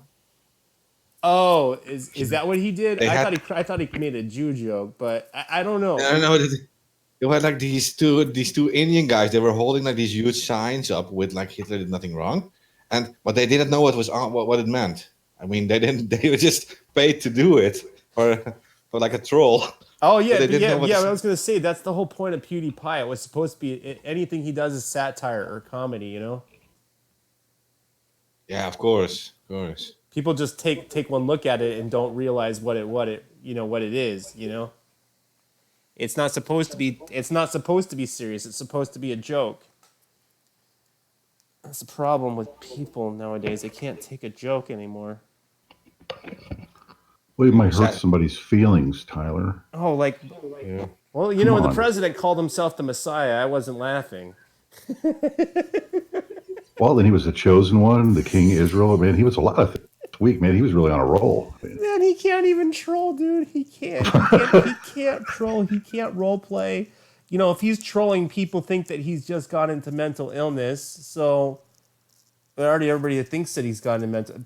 Like, there's a campaign going around where they want to have them have a psychological evaluation. Like, and I'm dead serious. This is going around. Well, they want to get him out. The lefties want to get him out on the 25th Amendment. I mean, well, let's face it. After last week, he has a messianic complex. Even I'm going to go there. I mean, it's obvious. Yeah, you never caught, Obama saying he's Black Jesus, but like fucking, Trump goes out and saying he's the king of the Jews, and I'm just like, the fuck? You can't say those things. Yeah. I'm like, dude. You have to use code words like the Jays or the Chosenites, or you got to tangle it up a little bit. And you know what I would have said is beware of false prophets. Uh-oh. I said this to you guys too. They were not happy about it. Put your red cap on. I told you. Put your red cap on and be happy. Yeah, people were calling him the Antichrist, and I'm just like, I think Satan could pick better.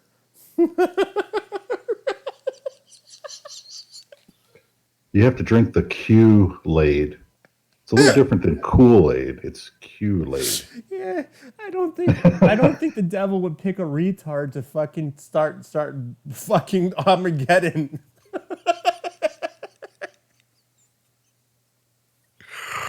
Oh, it must be the thing to do. I mean, the evangelicals want to do it. The Zionists want to do it.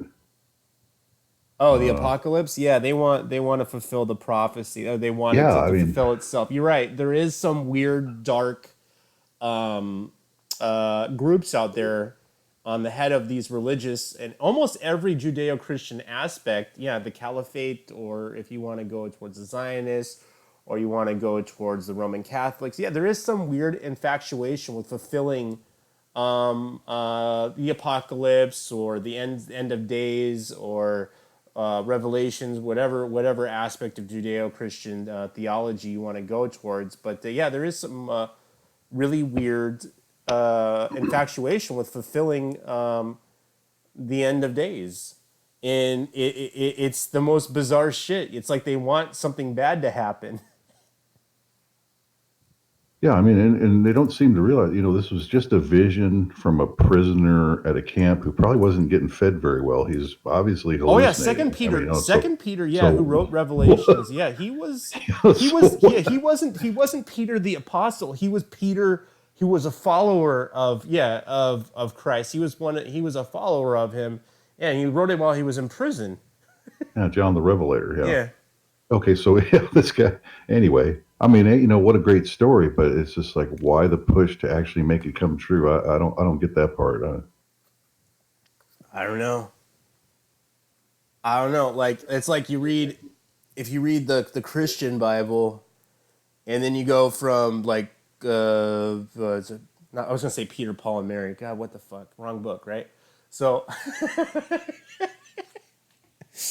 There's John, 2 John, and then you got the Acts, and we got, Revelations. And then you read Revelations, and they're talking about flying dragons and the mark of the beast, and they're talking about a whole bunch of shit that just is not lined up with any other part of that book. It almost sounds like a schizophrenic had wrote it. Like, it doesn't line up with the rest of the book, Yeah,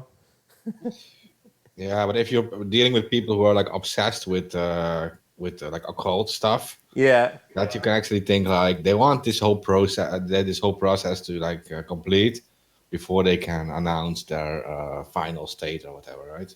Their final project. The world first has to be like destroyed before they can launch their new world. I once talked to a priest about this, just to challenge him like on some shit. I was kind of being an asshole at the time. I'm gonna admit that. So, when they talk about the mark of the beast 666, right?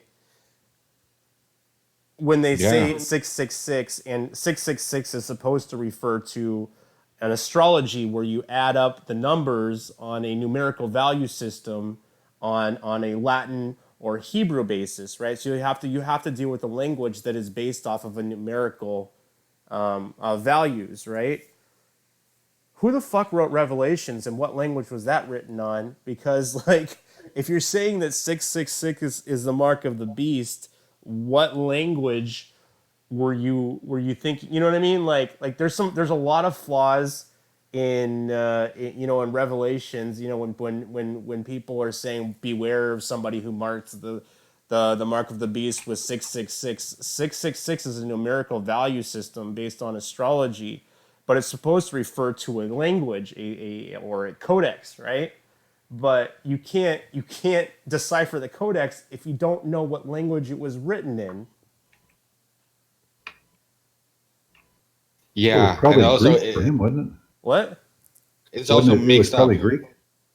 I don't think it was written in Greek. I think it was if it was around the time of the followers who had written it, he most likely wrote it in Arabic or Aramaic.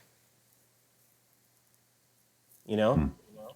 The original biblical texts, yeah, most of it like Aramaic, I think, yeah. But it's mixed up in Revelations, right? It is just like that. It's talking about like a man with like a number 666 and stuff. But the mentions of like a beast and those are entirely different parts of Revelations. And Yeah, the beast. I think the beast they're referring to. No, I don't know what I'm talking about. I was thinking of no, another just passage. no. When you start talking, I actually like literally Googled Revelation because I want to have it correct, and it has like this Revelations part about the beast. It says like that it sees like a beast rising out of the sea with 10 horns and 7 heads. Oh, that Leviathan. Yeah. Yeah, that's an entirely different part than actually number 666. And there's another part in Revelation that says he saw another beast rising out of the earth. It had 2 horns like a lamb, and it spoke like a dragon. They also talk about the beast system. It's more than just like a character. It's like a government or a system that is going on at the time. Also, many people, like researchers, said that the beast actually had to do with like a Roman emperor back then who was Yeah, but the thing is, considered as a like, beast. I think the writer, that's one interpretation, but I think the writer literally meant a beast. Like, I think that a lot of it was written in metaphors, but whoever wrote it literally thought that what it was supposed to represent, this really weird battle between the devil's child and God and the 4 horsemen. So that's what I think. What are we talking about? Oh, I don't know. We're way off topic. I just came in and I came in when all I hear is the devil, the 4 horsemen. I'm like, wait, what? What's And the Yeah. number of the beast. Yeah, well, what modern Christians don't really seem to understand is that like the Bible as a collection of books is not like one book. It is like Yeah. a collection of old books and newer books included, and also for them to Book of take- Enoch? Yeah, some other books too are left out. You have like yeah, exactly. Enoch is one of the books left out, but there are other books too. I Do you want to get back on topic? The social credit system literally is mirroring of the Mark of the Beast. If you look at it, China's social crediting system is fucking insane. Has anybody even looked at it? Yeah, I'm very familiar with it. I've seen at least 4 or 5 documentaries on it. Did you see did you see how they have like, if you do XYZ, then you deserve death? Like what? Oh man. Yeah, that's what's going on. You get extra points for being positive about your government, and Yeah. lose points if you talk shit about AK, them. we're getting kind some of. reverb from your computer. I don't know where it's coming from. It's the laptop. Oh.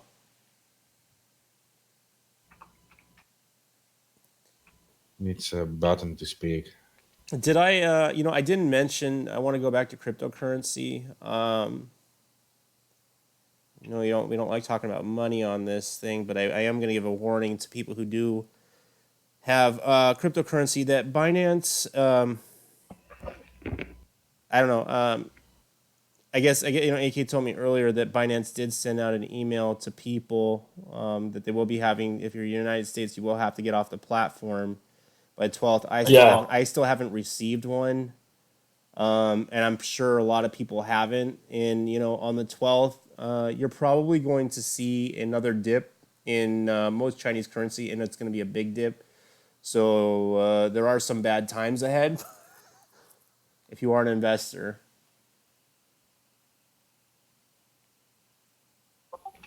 Yeah, it's not only Binance either. There's all types of exchanges that are banning U.S. users. Go ahead. Yeah, I was just going to say that, and I hope there's no reverb anymore. I turned the volume down. But yeah, there's all types of exchanges that are banning U.S. users because there is a regulation thing coming into U.S. cryptocurrency within the next couple months. Actually, I had an insider leak me that information that's like within Congress. They've been working on regulations, and the exchanges are worried about the regulations that they're putting forth. Coinbase has actually had a chance to kind of get regulated by the U.S. agencies, but there's a big push that's about to happen within the next couple of months in regards to cryptocurrency becoming regulated in the U.S.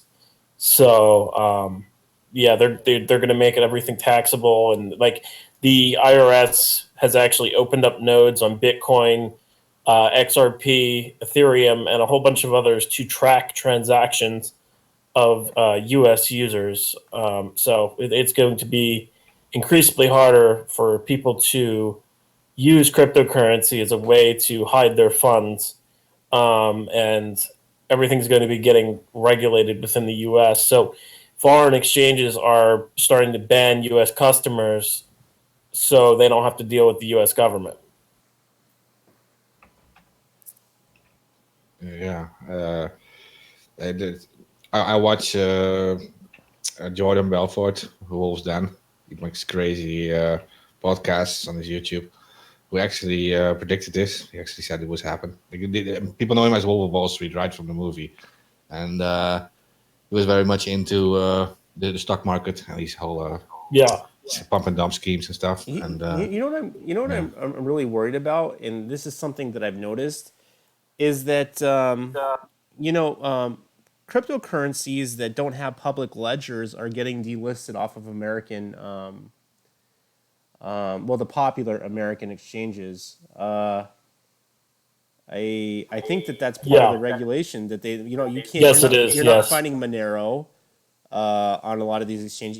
They're on Poloniex. I know Poloniex and is doing it, but Poloniex is small cookies compared to some of the other ones I know about. But a lot of these cryptocurrencies that don't have public ledgers, they're delisting them because I think that they're scared of this regulation. And I don't. Yeah, your presumption's correct. Yeah, it is about public ledgers, and that they're actually banning privacy coins in the U.S. It hasn't been announced yet, but it's coming. I can give you that leak ahead of time.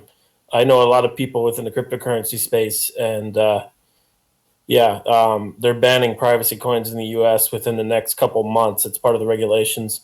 And also, they are banning speculative assets that don't have a platform or a project, that they're going to be considering them securities. They're done with the game of trying to figure out what cryptos are securities and which ones are utilities. It's going to be very clear and outright that if you don't have a platform for your business, you are a security, and it is just a speculative investment. So See, that's the thing is, it's not like that's the way that's another aspect they don't like about this, and that they're gonna turn this shit in from money, and now they're investments. yeah, I yep. use cryptocurrency. I keep my cryptocurrency. Yes, I like the whole it goes up and it goes down. I like that I can invest in it and it's worth more, just like you can with other things. But I do use cryptocurrency, on a fairly weekly basis, because I don't want the man, I don't want to give the man any more credit than I have to. And if I can use cryptocurrency over using a fiat transaction, I'd rather do that, like that's what it was designed for. It was designed to be an alternate payment system. Yeah, definitely. Yeah, and we use it weekly to like support activists too. I mean, you Tyler too. I mean, we Oh yeah, we couldn't have moved do some mountains the way that we did without Bitcoin, Yeah. Well, the thing is, what I think, and this is speculative. I have no information in regards to this, but I think what they're doing is they're forcing people into Bitcoin, and the Wall Street guys have now installed their infrastructure for Bitcoin. So I think what they're going to do is push everybody to use Bitcoin when it comes to cryptocurrency. And like I said, the Wall Street guys, they already have a decent supply of Bitcoin. So, it's like another type of control system, so to say. Like the Wall Street guys have control of, or at least not fully control of Bitcoin, but, like a good percentage of Bitcoin. And they're actually launching Backed, which is the NASDAQ exchange, within the first week of September, I was told. It might get delayed until like the second week of September, but it should be coming in September is the main point. Yeah, and I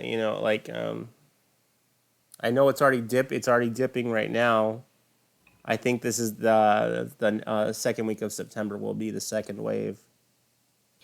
So we got some urgent news coming in. It happens 15 minutes ago that the Hong Kong police actually arrested 3 of the main protest leaders now.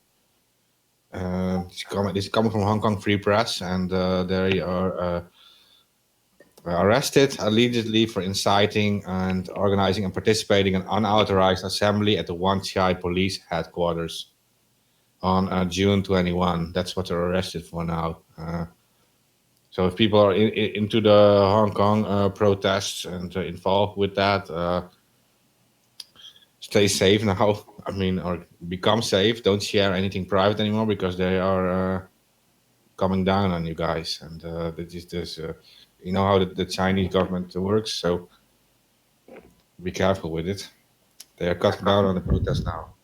There was also a protest. Go ahead. Saturday.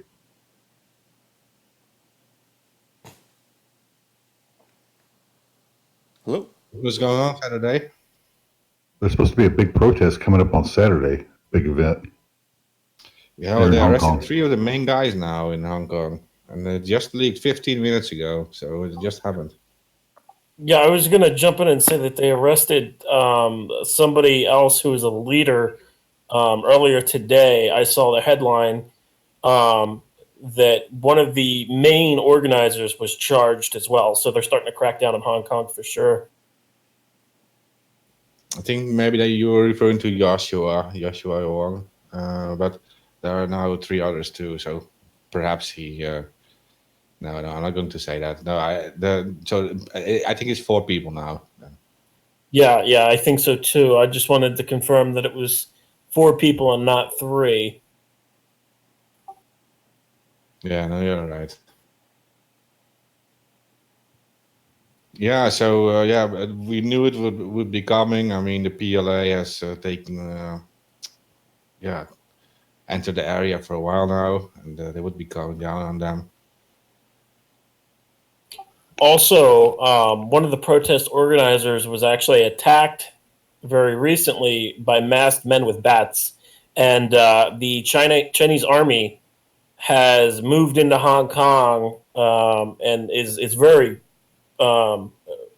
very prevalent in Hong Kong right now. They're all over the place. You can look at videos on social media, and you can see the big troop movements that are happening. Yeah, they're there. Yeah, Chinese are already there. Yeah, the PLA went into the area a while ago, but it's being said that they're also paying local triads to hit these people. Yep. The possibly the masked man. So You got to get your local street mercs to get in there. Yeah, like the gangs, and like you would see like in the USA, what they just call them triads. Like yeah, it's just street gangs, like you're saying. Yeah. They're well known. They got wasn't it the triads that got in? Maybe, no, that was never mind. I was thinking of Japan. That was the Yakuza over there, but That's Japan. In China, though, they do have like street gangs and like that too as well. And actually, in China, the Chinese organ trafficking takes place, where like literally you can be on the street and snatched up and have your organs taken away. Like that's real. Yeah, in the Chinese hotel. Yeah. Yeah, there's one main difference, and that is like the Yakuza in Japan are like one organized big organization, right? And they're like a really big criminal organization, but the triads are not like one organization. They're like different small tribes, so to speak, because China would never allow that to happen. They're like more like local groups. I mean, there are some larger triads, but I mean, the Yakuza is like one very strong international organization. They're also in the US. Like, they're everywhere. yeah, they're very corporate. They got into some company over there. I was trying to remember one of their bigger electronics companies. Shit, what was the name of it? I'll have to look it up here. Huawei. No, they're that's out of China.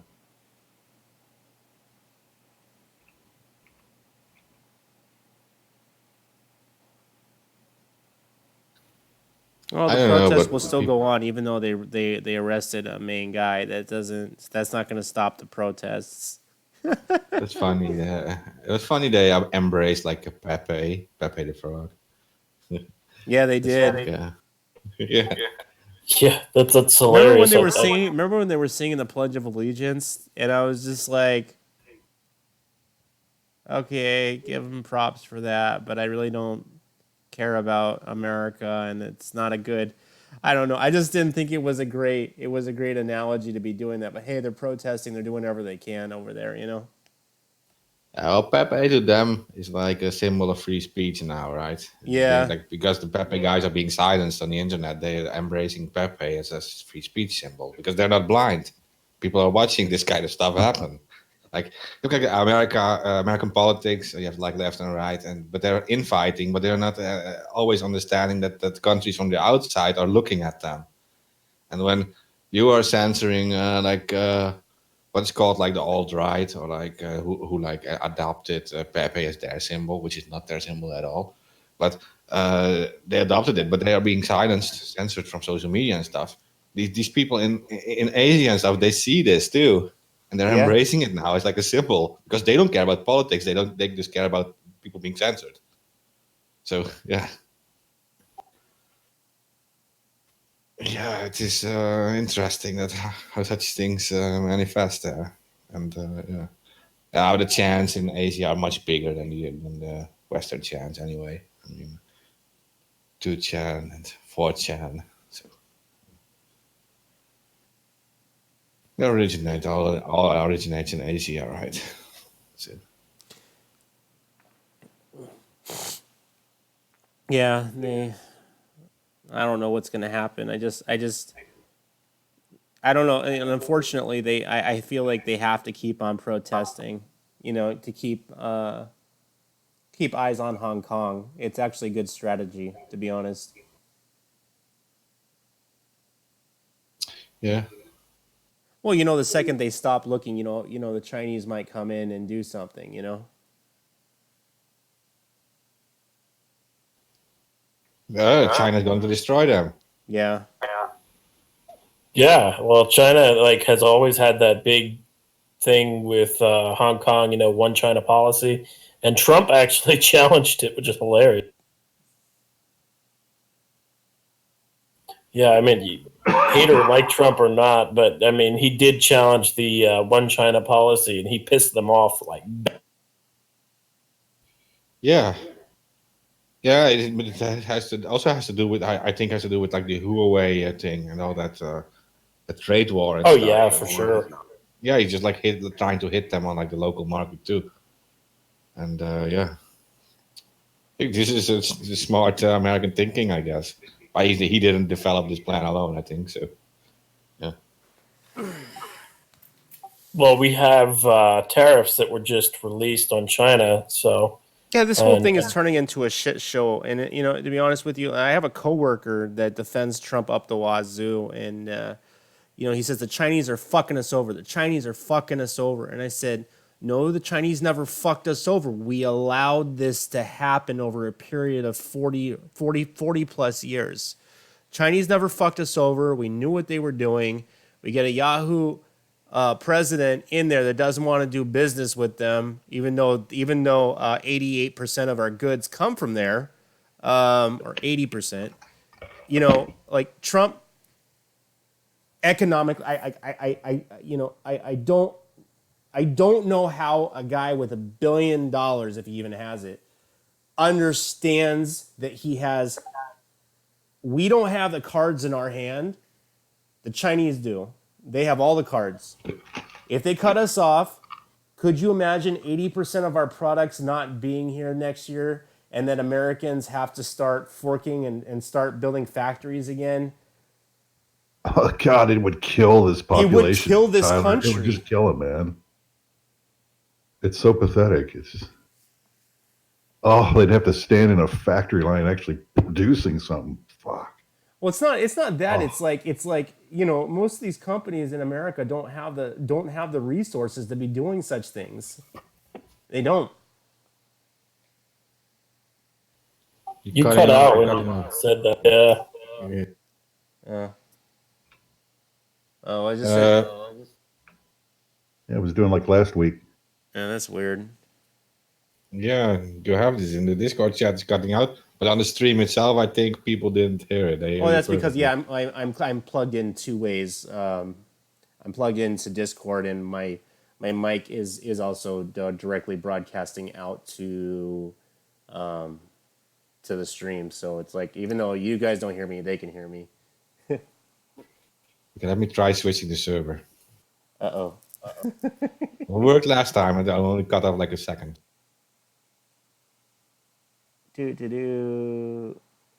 And decreased audio quality in. Oh, no, it's actually good. Oh. Oh, there we go. Re-authenticated. Saw a blip. And we're good. We've moved the server. That was easy. Yeah, that was incredibly easy. It literally. Where are we now? Are we back in Europe?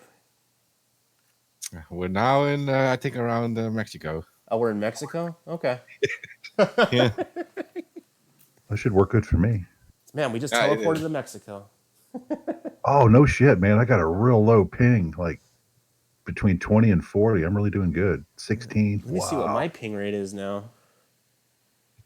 Holy shit, you're right. Yeah, it's down to the 34 milliseconds, yeah.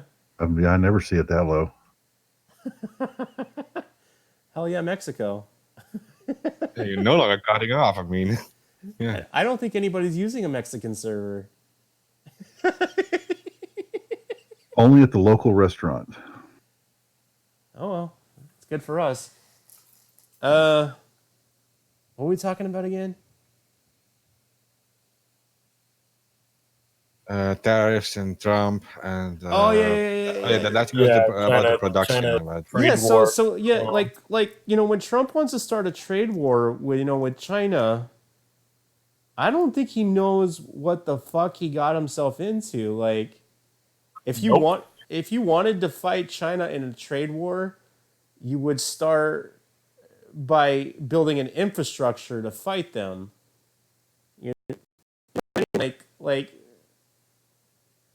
You're yelling. It's like a man who has like who has a really bad hand is trying to outdo a professional poker player. It's not even a fuck. It's a done victory, you know. Well, because I have like the corporate background, I mean, a lot of people miss the corporate con man that's going on here. They don't see it like I see it. You know, having been around them for like 11 years, you know, you can spot them a fucking mile away. Yeah. That's what he is. Yeah, for Like I say, sure. yeah, if you want to compete, then you need to build this infrastructure to compete.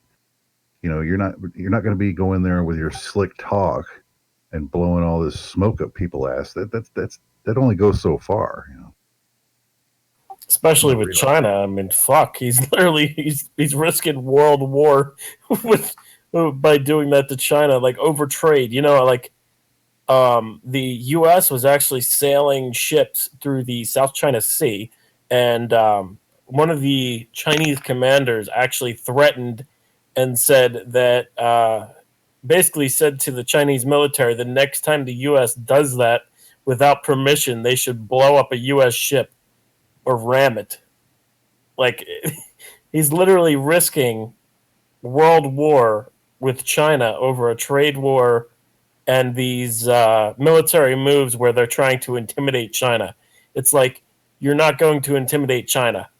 China is huge. Yeah, it's like he's fighting. He doesn't like this is I don't understand how a guy like that acquired $1 billion if he doesn't understand how the way the world works or business or an economy. Like he's so fucking stupid.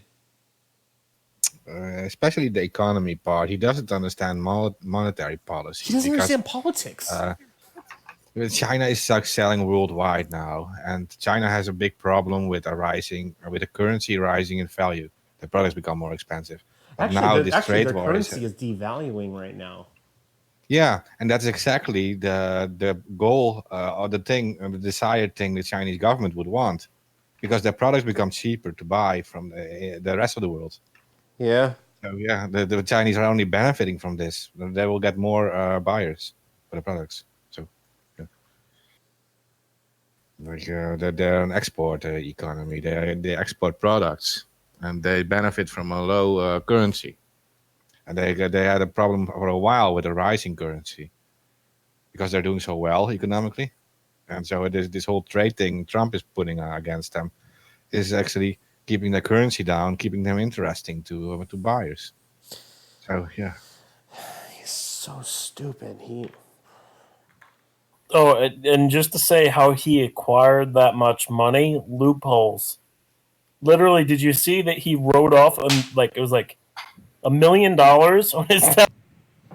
Yeah, he's lying. You know, Dutch Bank is gonna release his fucking his tax document, his income documents. Yeah, but it's all legal. It's all legal loophole shit. Yeah, it is So it's legal like- loophole. What they did is they're gonna release it without his name on it, even though it says subpoena with his name on it, but they won't put his name on it. Yeah, it's some weird legal loophole where if anybody scrutinized it in court, it couldn't be identified as him. No. I meant he like the way he does his taxes is not illegal. I was talking about the Dutch Bank, the Dutch Bank shit. No, yeah. I was talking about how he does his taxes, how he does his wealth. It's all legal loophole shit. Like I mean, it's well, just he's like not, rich he's not people breaking any loophole. laws. Yeah, right. Yeah, did I it's like rich people bullshit. You know, like when he did that tax break last year, you know, where everybody said they were going to get more money. I ended up owing because of his fucking shit. And I'm well below medium. I'm more towards the high end of poverty, right? I ended up owing almost $2,500 fucking dollars because of that shit. And I went to like a really good a couple good tax guys. I couldn't avoid it. And I've never, anytime I've ever owed is because I knew I fucked over I lied to the IRS and then I owed money. But I was just like, I don't know. All I gotta say is country's going to shit. It really is. Hey, speaking of that, we can bring up that SnapCraft app for San Francisco. Yeah. Yeah. So in San Francisco, there was a developer. He noticed he was living in a. If you know anything about San Francisco, it's kind of like the Third Street in Los Angeles.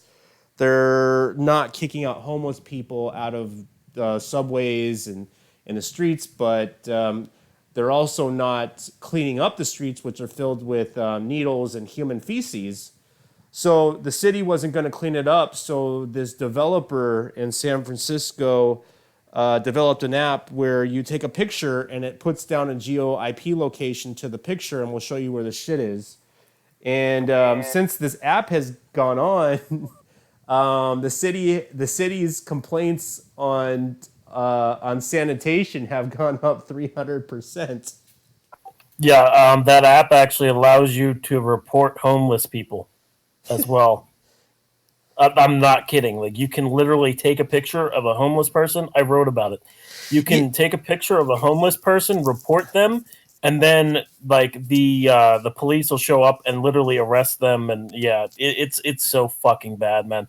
That is horrible. Well, there's there's a couple of things going on there. I do believe in homeless rights, but I Oh also, wait, no, that's a different app. Okay, I stand corrected. yeah, no, That's a different app. yeah, I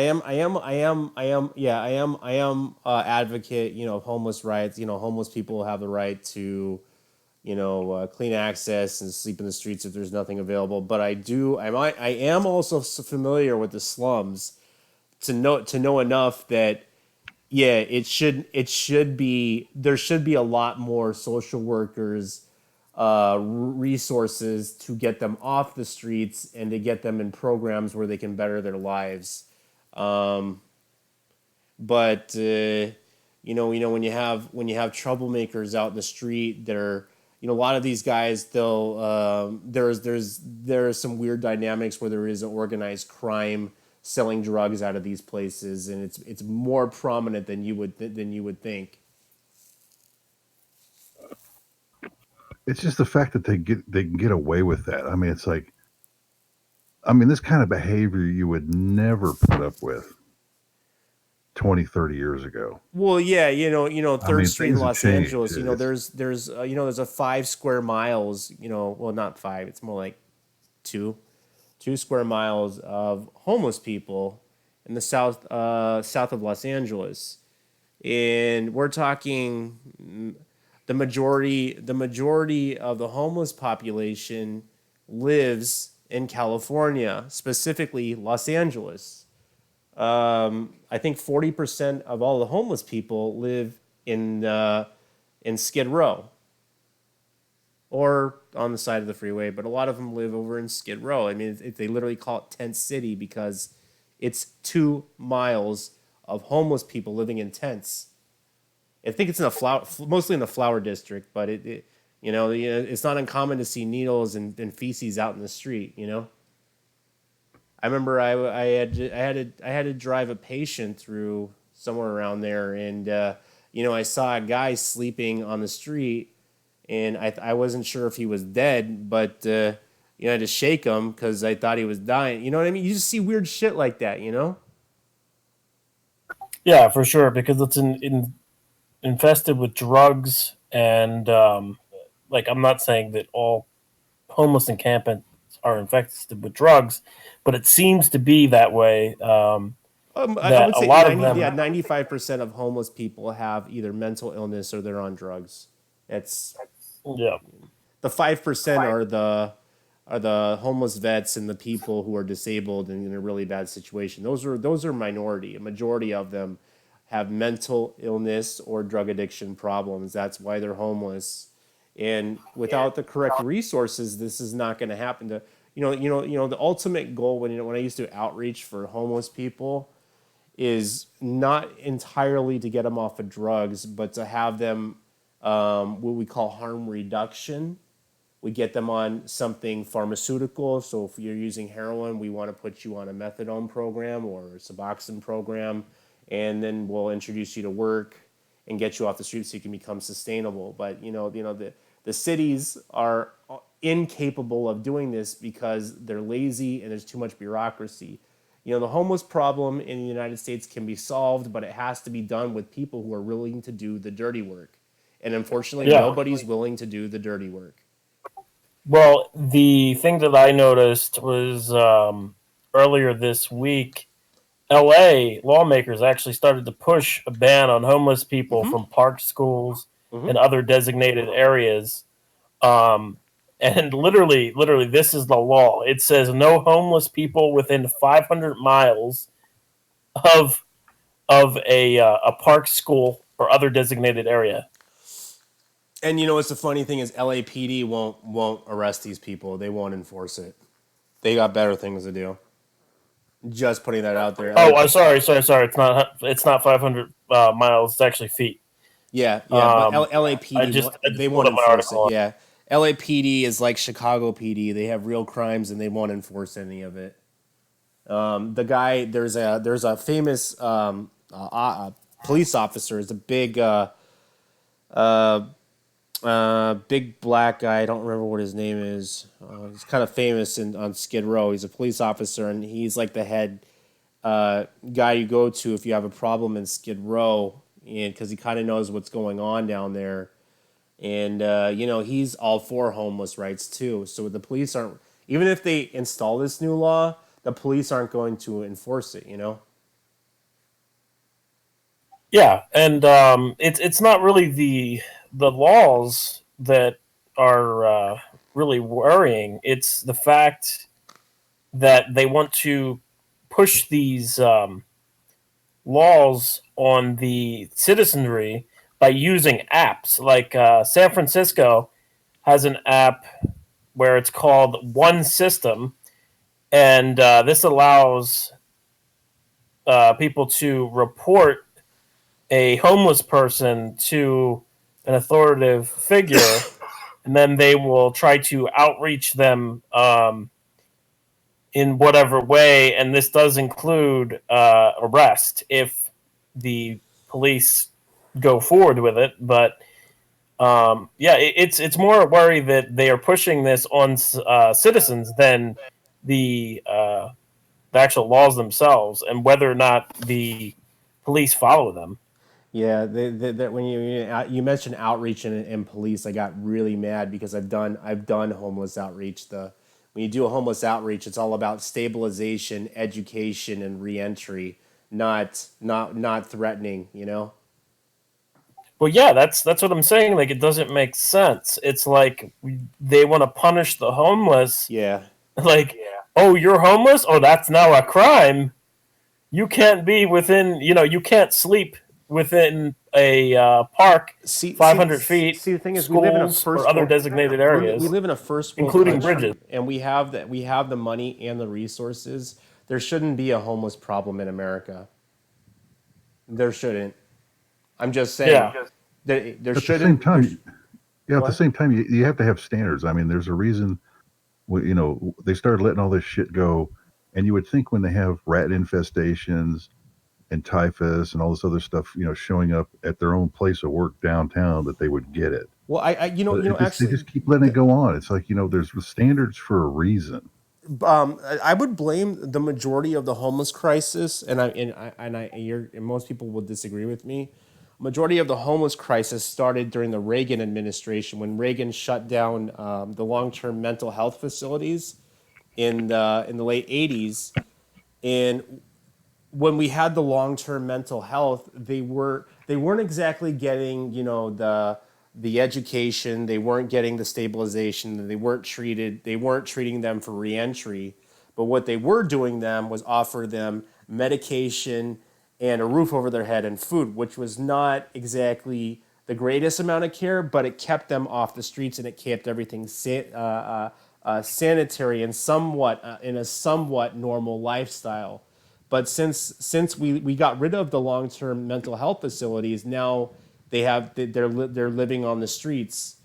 But they're at the same time, like I've been saying this again, like we really shouldn't have a homeless problem in the United States. It's a solvable problem. It's just not easy because you're dealing with substance abuse and we're dealing with serious mental health problems.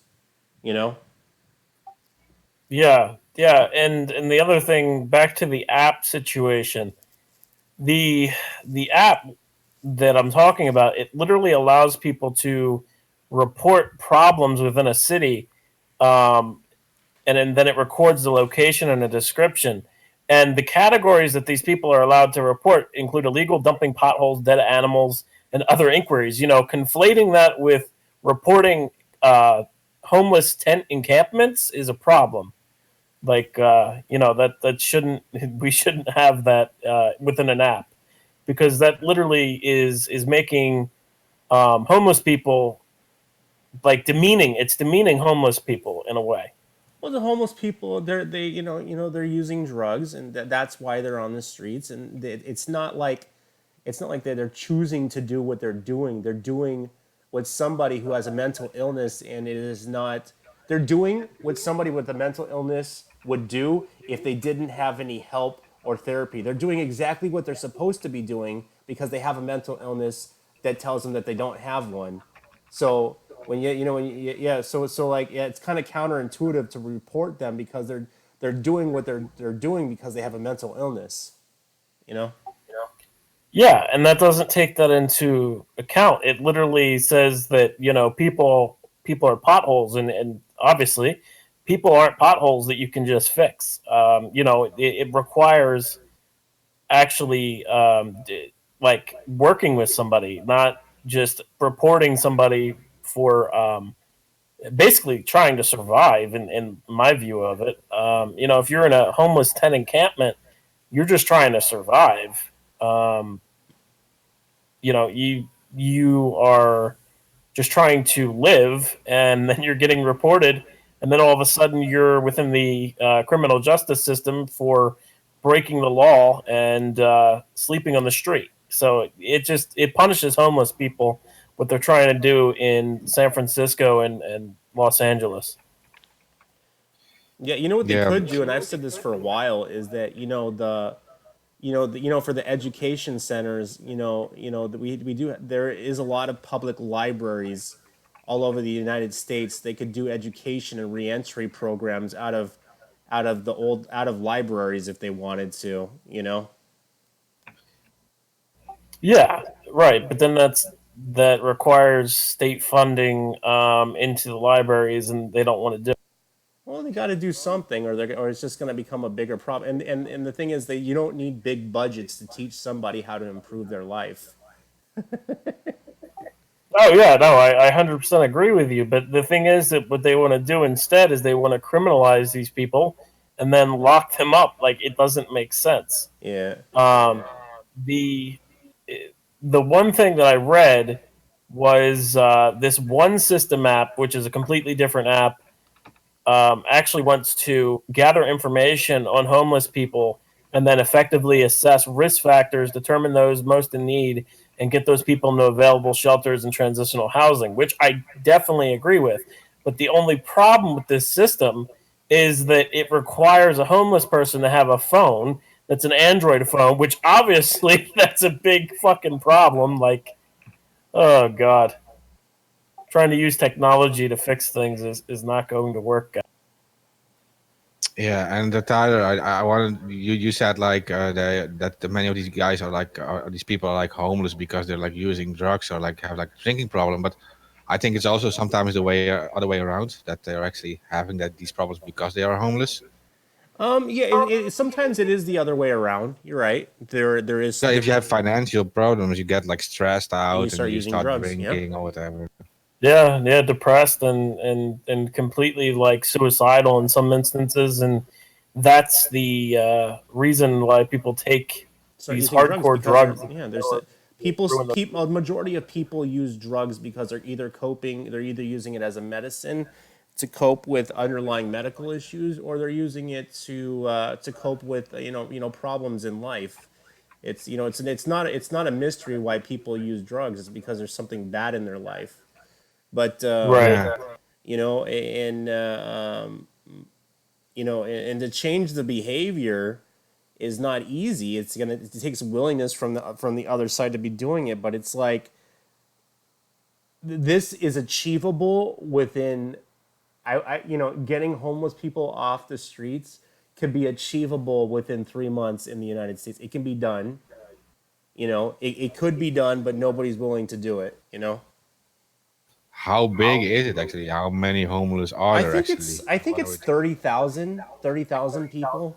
No, I can tell you that's wrong. Los Angeles actually looked at the statistics of this from my article. San Francisco alone had seen a homeless surge of 17% from 2017 to 2019, according to San Francisco government data. And while the city of Los Angeles actually has more than 27,000 people that are experiencing unsheltered homelessness. So the problem has surged within San Francisco alone from 2017 to 2019, 17%. That's absolutely insane. So we're probably talking about 250,000 people, across the United States. Yeah, or more, yeah. That's not even that high as I expected, to be honest. Yeah, it's not a problem that can't be solved. It's definitely doable. It's just that, politicians just don't want to deal with it. Well, they can't deal with that when they're bringing all these illegals in. They got to pay for that. You citizens are going to have to wait.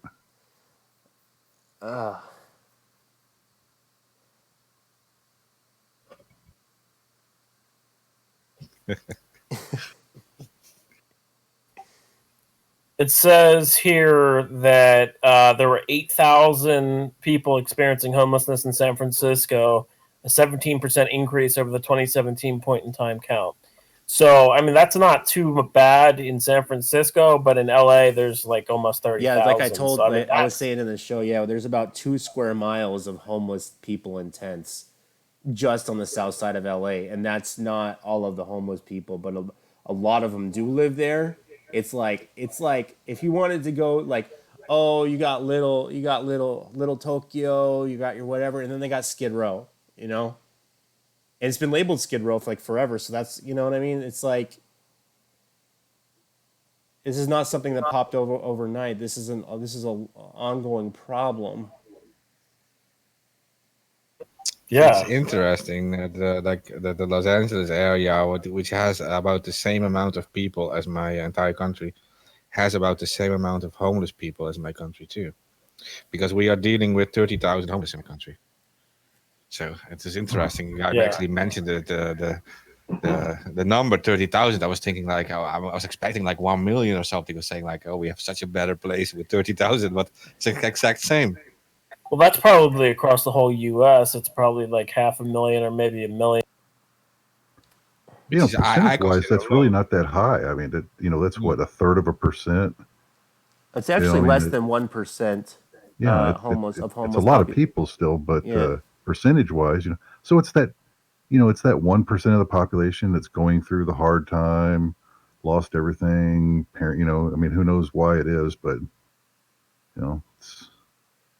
it's out there. There used to be programs that were more open towards home, like workforce, but they only deal with juveniles. But there are resources out there, but majority of homeless people don't know how to get to these resources.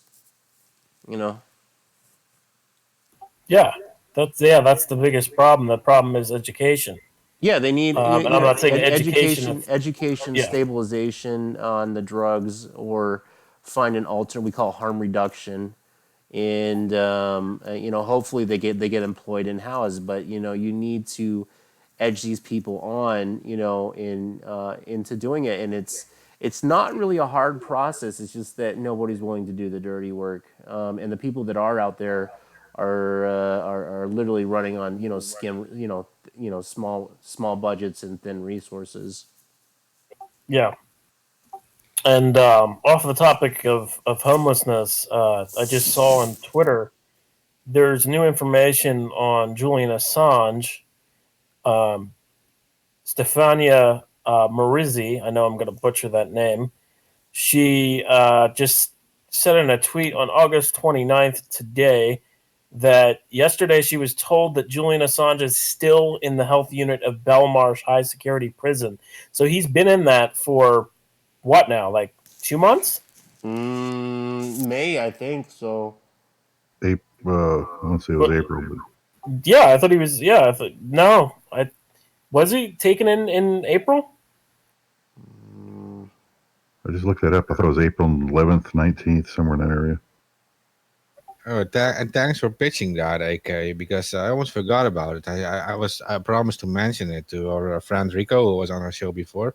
He actually did a huge interview, a 1 hour interview with Maurici about all of this, and it should air in a few hours. He's uploading it, and like in 2 or 3 hours, there will be a big interview with Stefania Maurici about Julian Assange and his current situation. It'll be Great! Send that to me so I can spread it around too. But yeah, so basically, Julian Assange has been all this time in the high security prison's health unit. That's insanity. It's very interesting that we had a prisoner take pictures and say that Julian Assange is okay in prison when all of this time he has been in the health unit. I just think that that's very noteworthy to put out there, that the timing of that leak of photos from that prisoner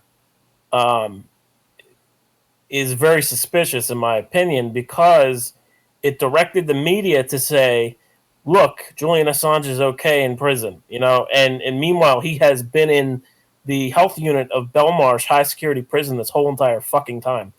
And Stefania, she says that this is a great scandal, the way he has been treated for the last 9 years.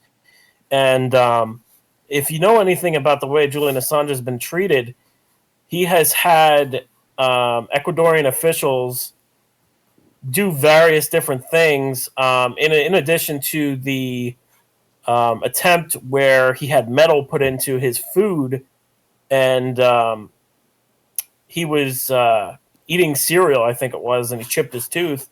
In addition to that, they have had the surveillance types of technology bombarding him with various different frequencies over the years that are probably causing numerous different health problems.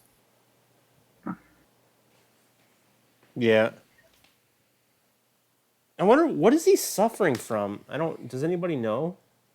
I wrote it down. I don't know off the top of my head. He's got various different problems that have come up because of his isolation in the embassy, and because of the frequencies they've been beaming him with for surveillance technology over the years. But I don't know off the top of my head what he's suffering from. He does have numerous health problems, though. I've written about it extensively. When I cover Julian Assange, I always cover the health angle, because I think that a lot of people ignore the direness of his situation in regards to his health. Like, he should not be in a high security prison. He should be in a hospital and getting proper treatment. And anybody who says that a Belmarsh, that a prison hospital is adequate enough for treatment is absolutely insane. These prisons or jails, they don't have not only the knowledge and expertise, but also they don't have the equipment to deal with various different health problems. No, they don't. They're not specialized hospitals.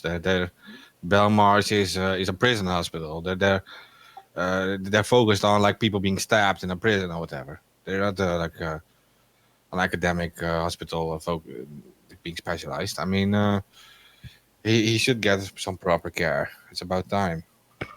And the UK is very capable of that, and they shouldn't treat him like some murderer he isn't. So normally you would, like, if you're a high profile, you usually get good health care because they want to keep you alive so they can abuse you longer. Yeah. Well, I think that they can, to a degree, give him help, but it's not the adequate help that he needs, and that he needs a more specialized hospital to treat him, because of the various different problems that he has, from being trapped in that embassy for 9 years, and just basically, or no, 8 years. It was 8 years that he was trapped in the embassy. 9 years now it would be, if he was still in it. But basically, the way he's been treated for the last 9 years, it has been absolutely abhorrent, and it's various different human rights violations that UN Special Rapporteur, I'm sorry, Rapporteur, Nils Meltzer has expressed various different things that have just taken place for this man's health.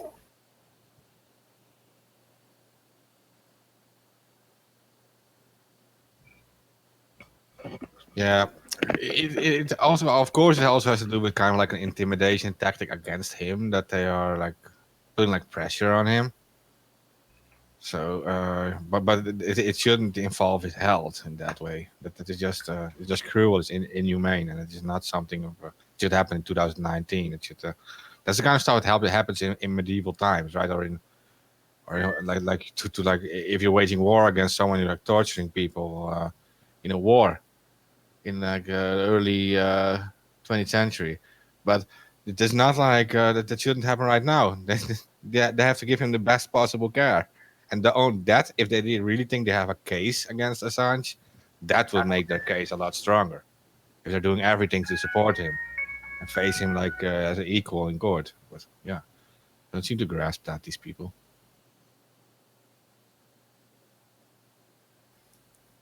Okay, if you're going to have to win on like making someone be so unhealthy that he can't even defend himself, right? Then how strong is your case really? I mean, it's not going to make you look better. Well, Nils Meltzer said that it was a coordinated attack. He said that he's never seen such a coordinated attack by various different countries against one individual, as much as he's seen it with Julian Assange. And it's very true. There's various different schemes that these governments have concocted against Julian Assange. Like the whole Iceland situation, and there's just various different things that have taken place. And just one of the things to mention off the top of my head would be the rape case in Sweden.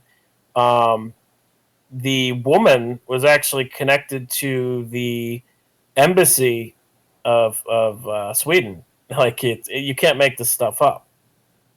And she's also linked. Anna Arden.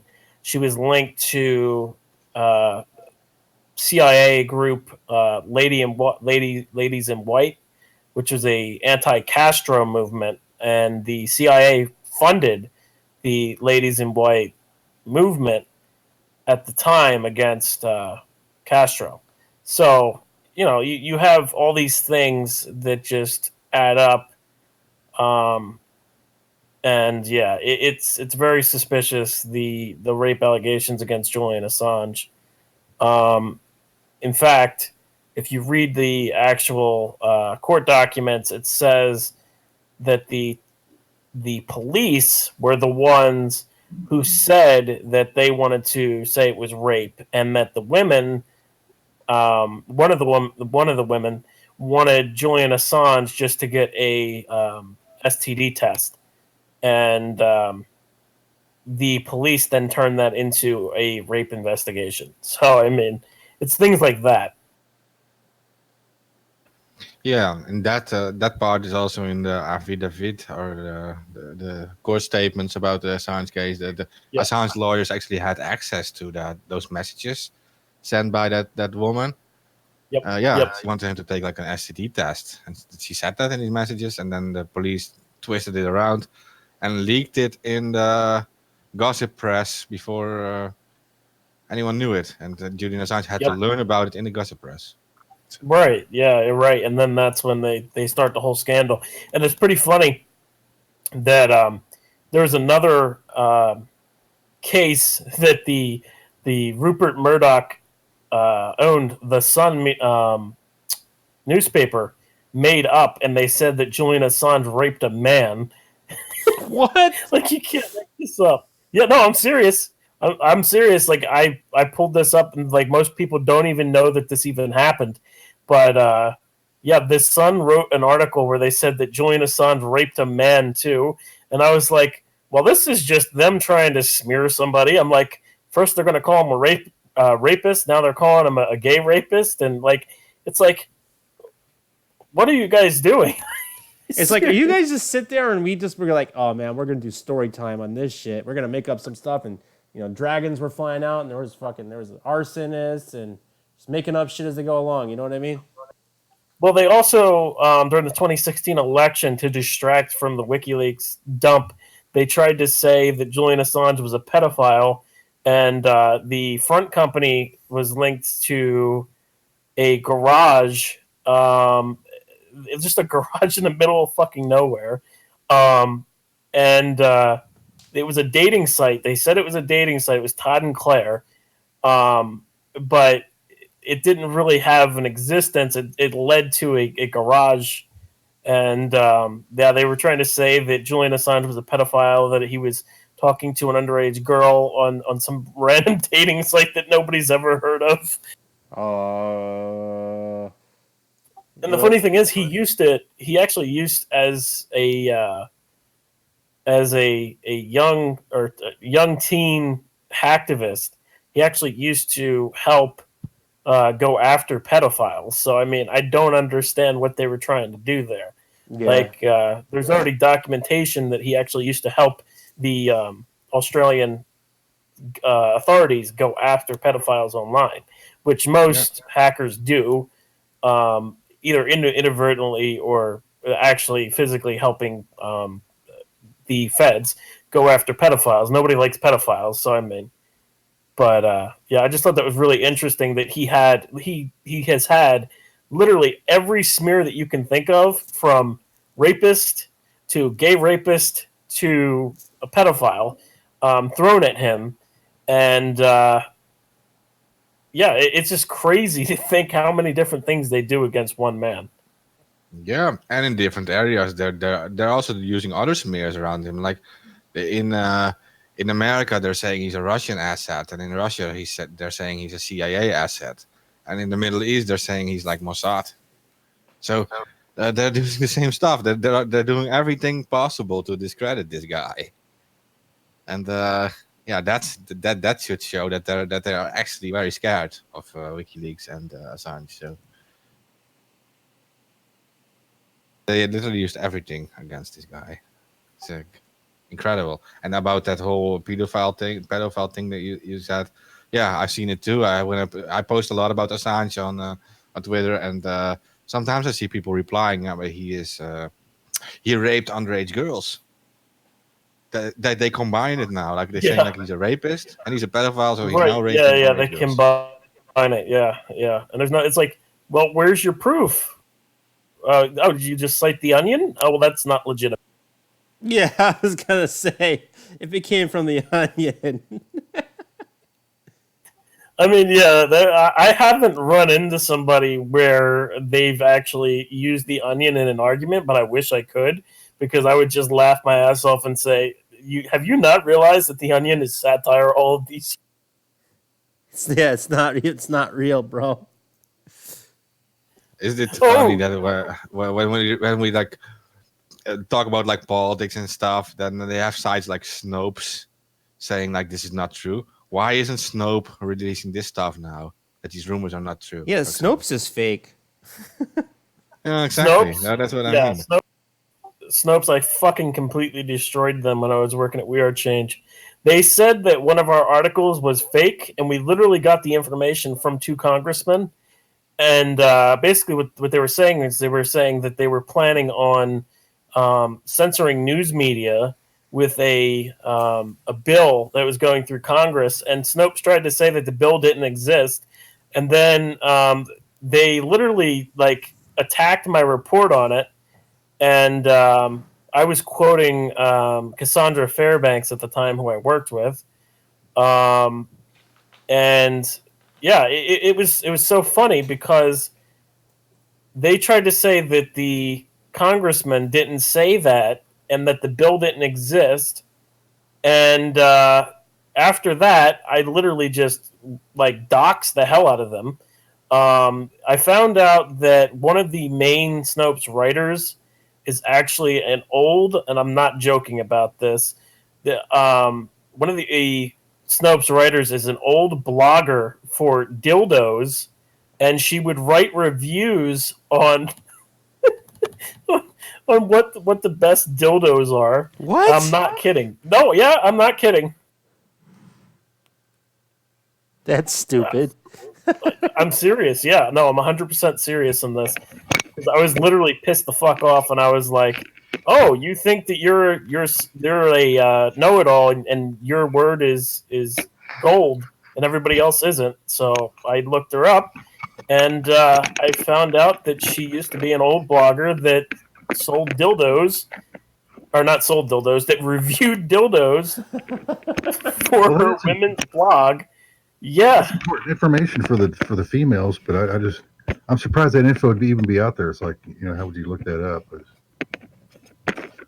But Well, yeah, it's a very interesting thing. It's actually pretty known too. I wasn't the first one to find it, and I was just like, "Really? Is this legitimate?"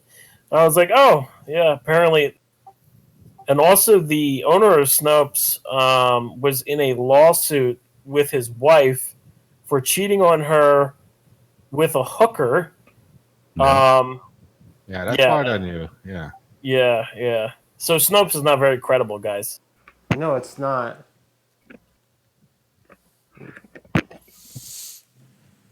Yeah, no, it was just an example about like how they are always interested in like discrediting some good articles and some information, but now suddenly they aren't interested in discrediting obvious lies and rumors about the science. Now they should speak up and say like, "This is not true."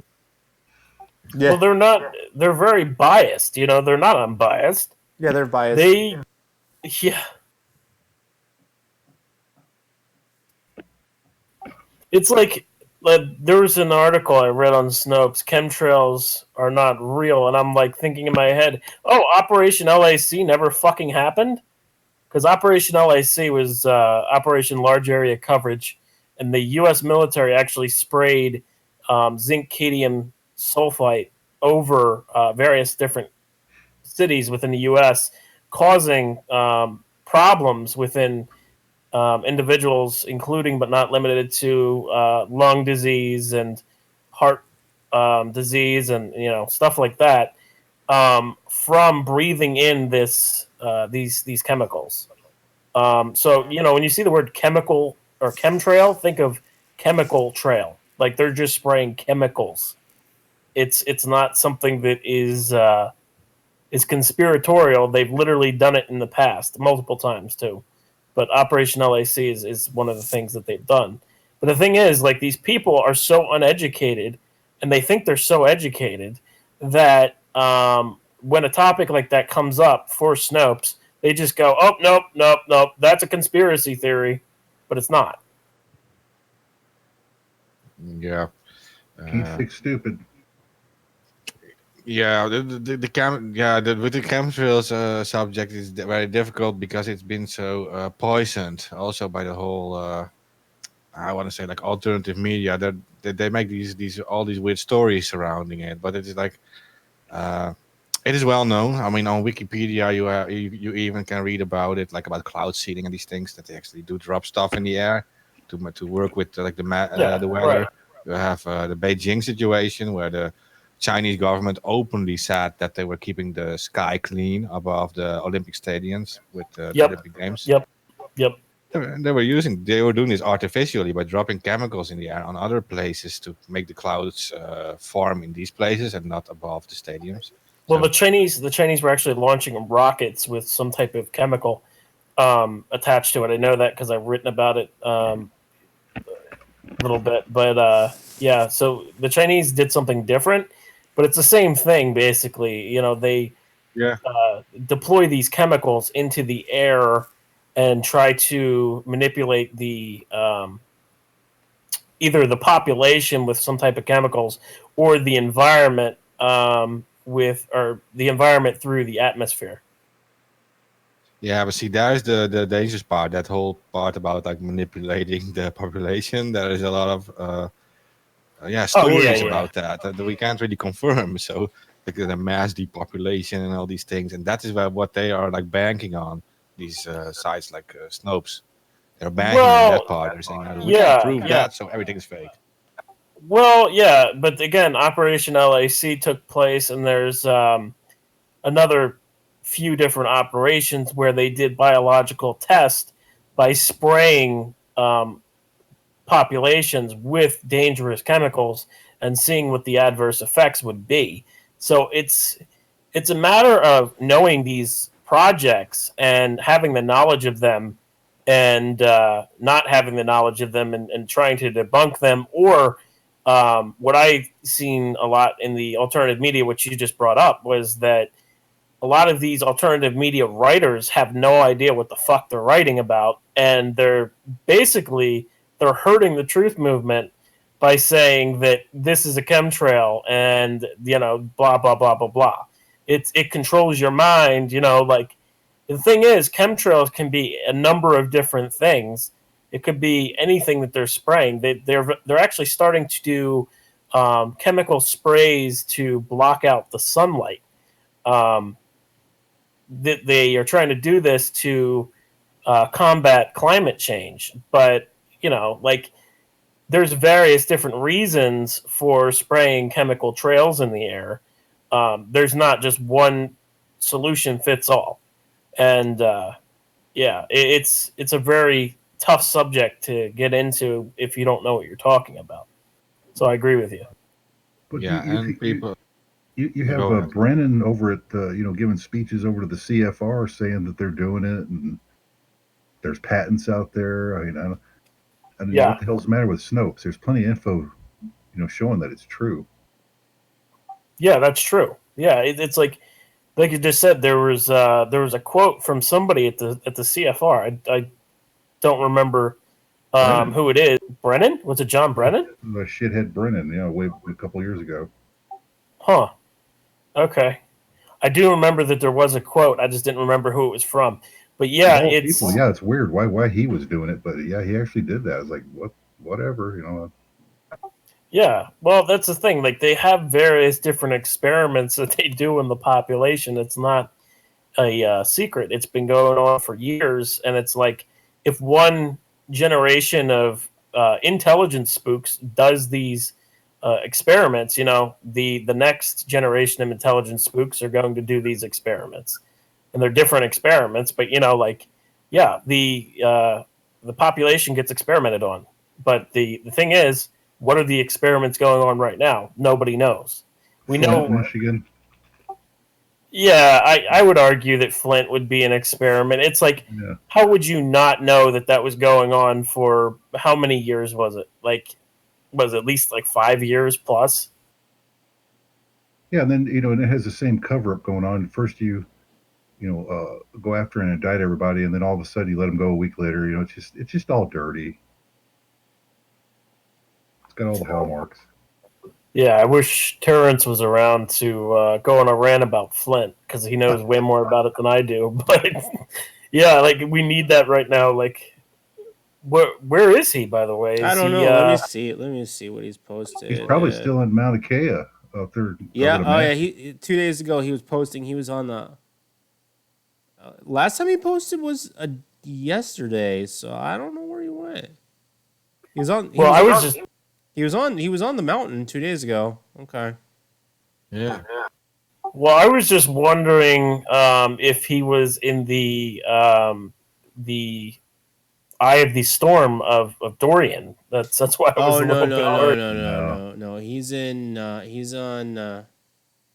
Hawaii. I'm just wondering if he got arrested because it's not like him not to post.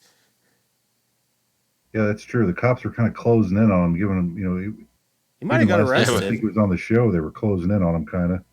Yeah, he was talking about him on the air, and like the police were all around him. So Yeah, he might be. Really? Yeah. Well, if he needs bail money. yeah, well, he was on Aloha Radio FM, like the big radio station in Hawaii. He was doing Oh, last some, time. Oh no, ABB pitching. he posted last time was 11 hours ago. Okay, so it's not like him not to post though. He did post that they had the group of them had tried the what is it, the Whataburger Impossible Burger, the veggie thing. You know, that was a big thing. Yeah, somebody will have to reach out and see what's going on with Terrence. Breaking news: Iran space launch ends in an explosion.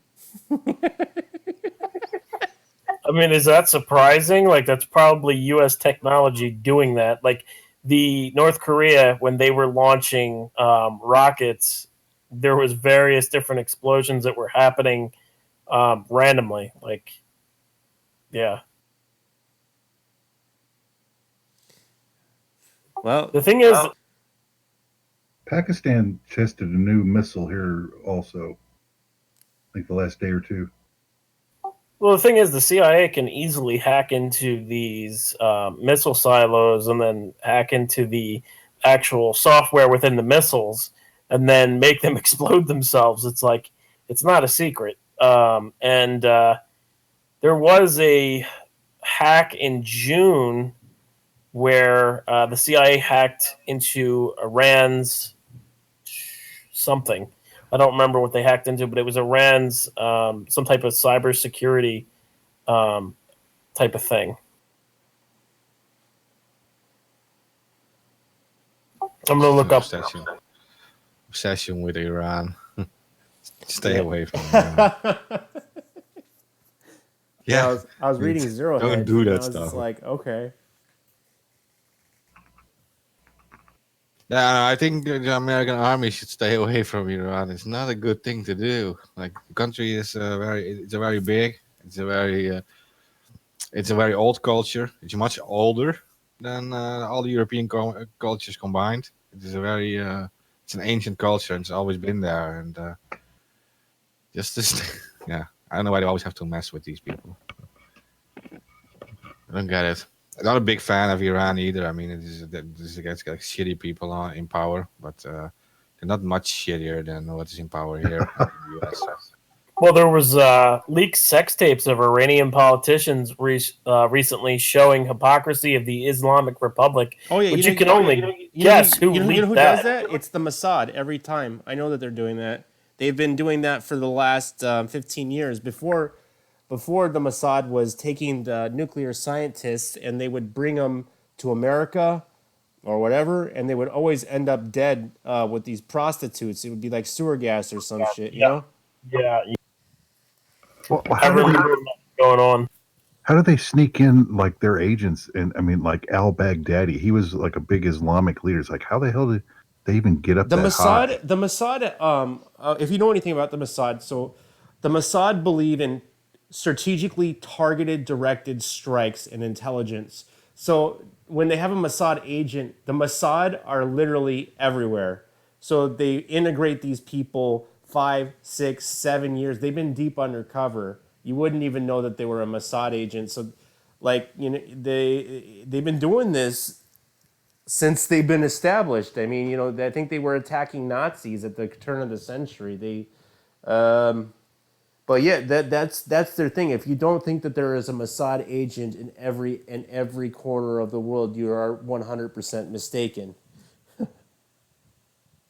Yeah, The that's the purpose. FBI, jeez, the FBI is bad enough. Now I got to worry about the Mossad and all the rest of it. Well, the Mossad, it's different mentality. They believe in targeted strikes without any. They like when the Jews attack Palestine, they call them and tell them, get the fuck out of there. We're gonna bomb it. So the Mossad mentality is they kill who they need to kill and leave the bystander stays. So they don't. So they know who to fucking kill. But yeah, if you don't, the Iranians, the Mossad was part of Stuxnet. That was collaborated by the Mossad and the CIA. But yeah, there are literally Mossad agents literally everywhere around the world. Yeah. Yeah. In the early days, the Mossad was not so much liked by the CIA. They had to like prove themselves. And Oh after yeah, all this but now Nazi they're hunting and all hand their in hand. operations- The majority of the CIA get their intelligence from the Mossad. Yeah, they are very good at their work. Yeah, I was just going to jump in and say that since we're on the subject of Mossad in Israel, Yeah, in the last week, yeah, I we've heard about had that. we've had 4 different escalations by Israel against various different countries within the Middle East. Well, that's not entirely true. So Wait a minute. no. They bombed No. 3 So different countries in the 24 leader of hours. Hamas said, not Hamas. Was it Hamas? Yeah, Hamas was in Lebanon, and he said, "I'm going to kill everybody in northern Israel." That's what he said. And then a couple days later, the Hamas is in Gaza, and they said they tried to launch a dumb rocket, and it didn't go over the border. But if you know anything about Israeli military tactics, it doesn't matter if it didn't go over the border. It was intended to go over the border. So what they did is they launched Iron Dome. They launched 4 missiles and attacked that place. And I know something sparked out of that, but I don't remember what it was about. Yeah, but there was openly attacks against Syria, the Gaza Strip, Lebanon, and Iraq just this past week all alone. I didn't know about Iraq. All of these countries are allies of Iran. Yeah, just to point that out there, it seems like we are moving towards the big moment where Israel attacks Iran, and then at that point, it's going to be the footsteps to World War III. Yeah. Well, I know that if ever came a battle between Israel and Iran, Israel would never win a ground war. In fact, Hamas almost destroyed Israel in a ground war. No, the PLO did in the 90s. Yeah, the only thing they have advantage of is air power and intelligence. But well, the attacks in Syria and Lebanon and Iraq specifically targeted Iranian forces and their allies, and the goal was, I quote, to prevent imminent attack against Israel, was what the IDF said. And yeah, this is getting very dangerous. Yeah, the Mossad and the IDF. Well, the IDF have a mentality where any perceived threat is a threat, so they strike first. That's how they've been operating since they've been established. And the Lebanese government and president actually said that what Israel just did is essentially the equivalent of declaration of war. Yeah. And he said this at the UN over the past few days. Yeah, there's also an election coming up next month in Israel, right? Yeah. And that's another topic we can jump onto. Netanyahu is supposedly, possibly going to get indicted and charged. There was an article that came out in Jerusalem Post that said that experts say Netanyahu could be charged over this conversation, and the conversation is actually shows bribery within the Israeli military for some type of ship. I just don't remember what it is. You off the know, top of my head. actually, Netanyahu is not really the guilty one on this one. It's mostly like just being real. Like his wife is 100% dirty. I know that, but I don't know. I don't know. The things that they've accused Netanyahu was kind of when I was reading about it in March before they had the election. Kind of like it was kind of like I don't know the laws over there, but they seem kind of like that they weren't really big things. But I know his wife is guilty of a lot of bribery and shit, so that might be how they're getting at towards him, which would make him guilty by association. Well, no. He was involved in bribery as well. Yeah, but the things that I was reading, they weren't big. But then again, I don't know the laws over there. You know, they didn't seem big to me, but. I don't know. I don't know the dynamics of what is legal and not legal over there. It was interesting that Netanyahu was actually running for a re-election with the whole Epstein case. He was mentioning it. I didn't know about that. Yeah, the other guy who was the former. That was that guy who was what we talked about last time. He was involved with a company with Epstein. That other Israeli high-level guy. I can't remember his name now. Bahud Barak. Yeah. So and Netanyahu was running as for re-election with that whole story about that Barak guy. Was saying like, that was like to discredit him, and it's interesting, and that now he is being attacked by himself for blackmail for bribery stuff. So, Well, the IDF has been trying to oust Netanyahu, as far as I know, from talking to people. So yeah, it's very interesting to see what's going on right now, because I was actually told that Netanyahu would have been arrested like fucking almost a year ago, and it never fucking happened. And then it came out that the charges. That he was going to be charged, and then it didn't happen. So if it's going to happen, it's got to happen now. It's ridiculous. It's like chasing a fucking carrot. It's like, oh well, this is going to happen, and then it doesn't happen. It's ridiculous. It's just like a rumor after rumor. Yeah, I was going to say no other prime minister of Israel would have put Trump Heights up there. I'm sorry. Yeah. No, it's weird. It's very weird. For the rest, I always consider that guy he's not particularly liked in Israel either. No, he did always come over as like Netanyahu. some very smart not guy. particularly liked amongst all the Jews.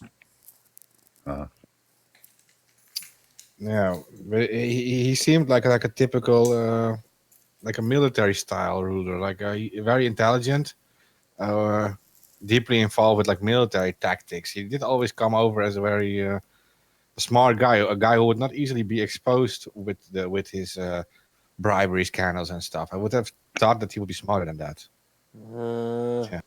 Well, I don't know. You wave 100,000 in front of somebody's face. Yeah, no, you're right. No, I know he's bribed with all kind of stuff, but I mean, just like with covering it up, I would expect him to be smarter. But yeah. Yeah, I was gonna say politics and bribery go hand in hand. It's almost expected in some parts of the world. Yeah.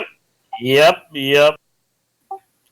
That and for whatever reason, it seems that a lot of, not saying all politicians, but a lot of them seem to think that for some reason that underage sex with children should be involved in that too.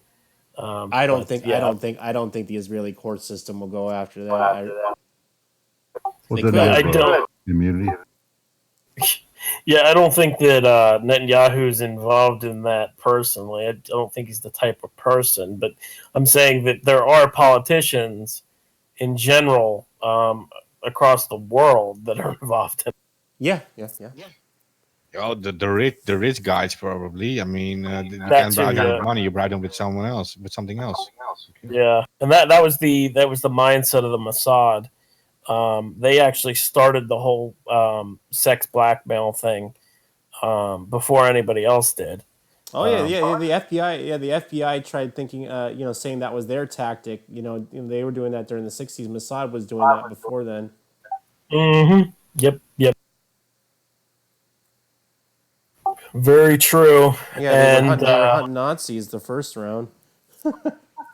yeah, right. And I'm not saying that they did it with children, but they did it originally with prostitutes. Yep. They would find men who were married, and they would use the prostitutes, and then they would blackmail them for their wives. They changed it, but yeah. It doesn't actually that whole part with using the prostitutes and stuff. It doesn't actually just originate with the Mossad. It was also used against the Nazis already in the local resistance in countries. I mean, even in my country, in Dutch resistance, they used a lot of women who would do that. Some women became famous because of it. They wrote books about it in Dutch. They're never released in English, but they used these tactics back then too against the Nazis. So they would use the pretty girls, right? They would get into the whole stuff, and they would actually blackmail the Nazi officers with it, or even kill them. Yeah. So, yeah, a lot of the times the assassinations years ago would be done that way because it would be covert.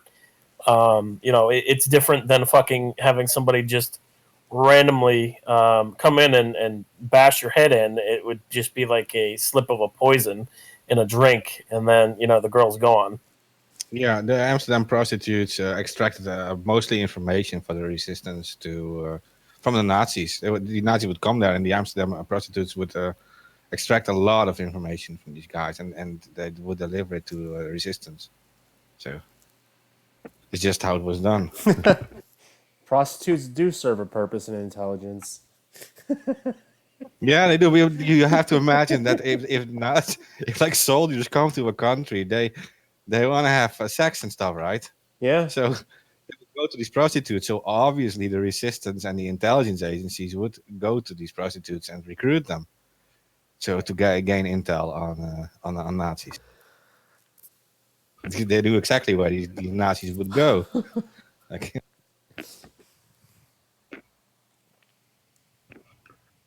well, are there I'm any sure- Nazis around anymore? Those guys are getting kind of old. I would think most of the Nazis are probably dead by now. I think so. Well, other than the new ones, that we just, I met, actually, I they met just call one you once. a Nazi, but I actually met a legit Nazi from World War II. I went to a World War II expo, and this guy was like blind in like one eye, and I asked him like, why, like, what happened to your face? He said he was shot.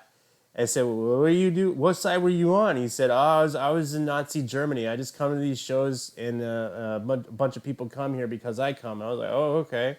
That was kind of weird. Like, I talked to a Nazi, but he doesn't know that I was Jewish. So I was like,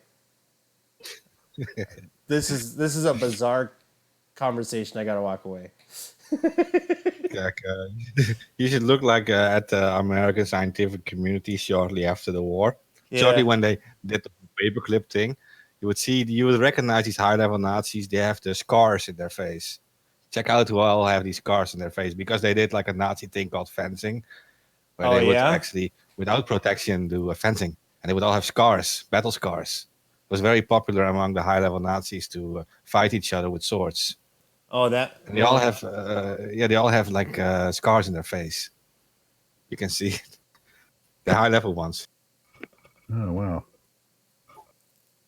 Look like knife scars. You can see them. They are recruited in with paperclip. You find them all over the American community. And if you then look into their names, you see they're all like German names and stuff. So Yeah.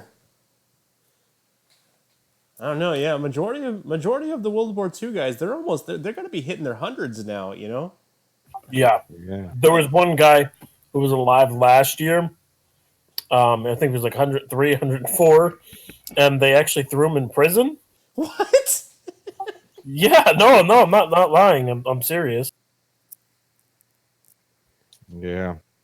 So Yeah, it was a big story. Does a 104-year-old know what he's done wrong? I'm pretty sure at 103, 104, I mean, living is punishment enough. Yeah, I was gonna say putting a guy who's 100+ years in jail is That's cruel and unusual torture. You don't meet many National Socialists anymore these days, but a few years ago, a widow died. She lived in my country. Ros van Toningen, her husband was actually leading like the Nazi party in my country, and I know like until her death, she had meetings at her home with Nazis. They would come over to her home and they would like plan stuff, right, like the Nazi stuff. And these are like real National Socialists, right? These are not the people, the racist people they call Nazis these days, but these are like real National Socialists. Oh, And yeah, these are not like your local racist skinhead or whatever. It's like, but this lady was like a real hardcore Nazi, and her grandson actually started a website called Hives, and it was like the Dutch Facebook. It was much bigger than Facebook in those days. He ran like the biggest social media sites in my country. He was a very big internet guy. They were all involved with that weird Nazi stuff too. Yeah. Well, yeah. I was gonna say. Speaking of Nazi shit, isn't the owner of 8chan supposed to be talking in front of Congress in a few days? Not really. Oh, yeah, I don't you know said anything that, about yeah. Yeah, it seems they are down until after those talks. Oh, That's also September what the 5th. Yeah, guys that's at when he Code was Monkey- gonna go talk to Congress. I'm just like, why? Why is he talking to Congress again? Is he being grilled? yep, just like everybody else. Or he's gonna be asked questions. Yeah. Who started the Q movement? Oh my Oh god. God. Which of you are pretending to be in the government and who aren't in the government? It would be funny. That you know, it would be funny if like one of the if like the leaders of the Q movement turn out to be like some local Antifa chapter. That would be funny. It would I don't be think more they're smart fucking enough. mindfuck. I don't think the Antifa people are smart enough. That would be the greatest troll ever, to use 8chan to troll the maggots just by doing that. Like, because it's like, it has been wrong so many times. Q has been wrong so many times. Q said that Hillary Clinton and John Podesta would get arrested. It never happened. And then Q praises fucking Sessions and says, trust the plan, trust Sessions. And then Sessions gets, kicked out. And I think was he kicked out, fired, or did he resign? I don't remember. But He was unceremoniously asked to leave. yeah. Well, it's just hilarious how many like things Q has gotten wrong and people still believe it. It's like, when do you realize that you're following something that is inaccurate and not credible? Like, what does it take? I thought John Bolton getting appointed would be it, but nope. Q said that John Bolton had everything under control, which is hilarious for the people that know who the fuck John Bolton is. They've believed talking about the beast. shit the whole time. I mean, it's like every step of the way. It's like anything Trump did, you're just supposed to start clapping. That's the general program anyway. Even if it's a totally bad move, you just keep clapping and nodding your head, and It's listen to so whatever bad. Q Man. said, man. I mean, it's like, I mean, you're right. I mean, there's been so many things that never happened. Other Like, things just totally missed, and it's just it's so ridiculous. I mean, can't you even?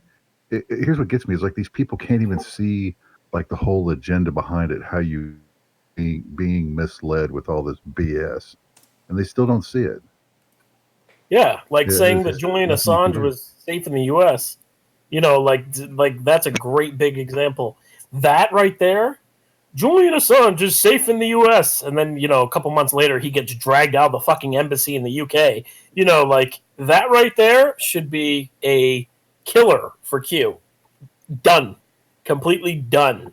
Like that right there is one of the biggest things that Q got wrong, and it was just evidence. Like, it was displayable evidence. You saw Julian Assange get dragged out of the UK embassy and taken to Belmarsh prison. So I mean, but still, people still somehow believe it. Like I don't get it. I think many of them know it, but they're just holding on to each other, I guess. I think many of them know it's all fake. But yeah. Yeah, I was going to say they're not holding on to hope anymore. They're holding on to each other's ankles and saying, "Trust the plan." It's sad actually because I've got a feeling that many of these people do actually want like freedom or whatever, like legit change. I think many of them do want it, but Yeah, right. they're just falling for it. Yeah, right. Yeah, it's people taking advantage of people who actually want hope and change to come. And, nobody here, I can probably guarantee, nobody here doesn't want things to change, but it's not going to change with the help of Yeah, so that's why I also never attacked any of these Q followers or whatever, because I just think they're being misled, and I feel sad for these people, and you actually want to help them and just educate them into like how it actually works. That behind the scenes, these politicians are just like playing golf and stuff together. It's not, yeah. Yeah, playing golf and drinking together and then fucking us over in various different bills. Literally, that's what's going on. It's like bipartisanship for fucking over the American people. The two-party dictatorship. Yeah, that's a good way to put it. Well, that is it. That's what historically big countries use, and like in India, you have this example of these different castes and stuff, these different levels, and they would always attack each other. They would always have the higher ranking attack the lower ranking, for example. And in the US, they use like really like a left versus right thing, which is like really not actual left versus actual right, but it is just like red versus blue and made up things. Yeah, you have neocons and you have liberal. Always have the higher hawks. I think they want the same thing. But, I mean, if you want to see an example of that in the U.S., look at Joe Biden, and look at how the DNC is pushing Joe Biden down everybody's throats. And if you look at Joe Biden's rallies, his rallies are not as big as, say, Bernie Sanders or Tulsi Gabbard. Like, I don't like to get into politics, but like that type of stuff is just proof of the rigging that goes on. It's like Joe Biden is a fucking idiot. Anybody who doesn't think so hasn't heard him speak, because he literally said that JFK and MLK were assassinated in the 70s. Like, everybody knows. Yeah, that's yeah. Seriously. Yeah, he's not. He's a pedophile, right? Yeah, I do actually know that. He's been caught multiple times groping children and women on camera. Yeah, on camera at the congressional smelling people's picture. Hair. It's like this. It's fucking bizarre. Look, that's what Democrats love that. That's why they're cramming it down your throat. Oh, maybe he's a part of that group, on that Vice shit that they've been spinning around, the non-offending pedos. Like, what the fuck? Did you see that shit that Vice put out a couple days ago?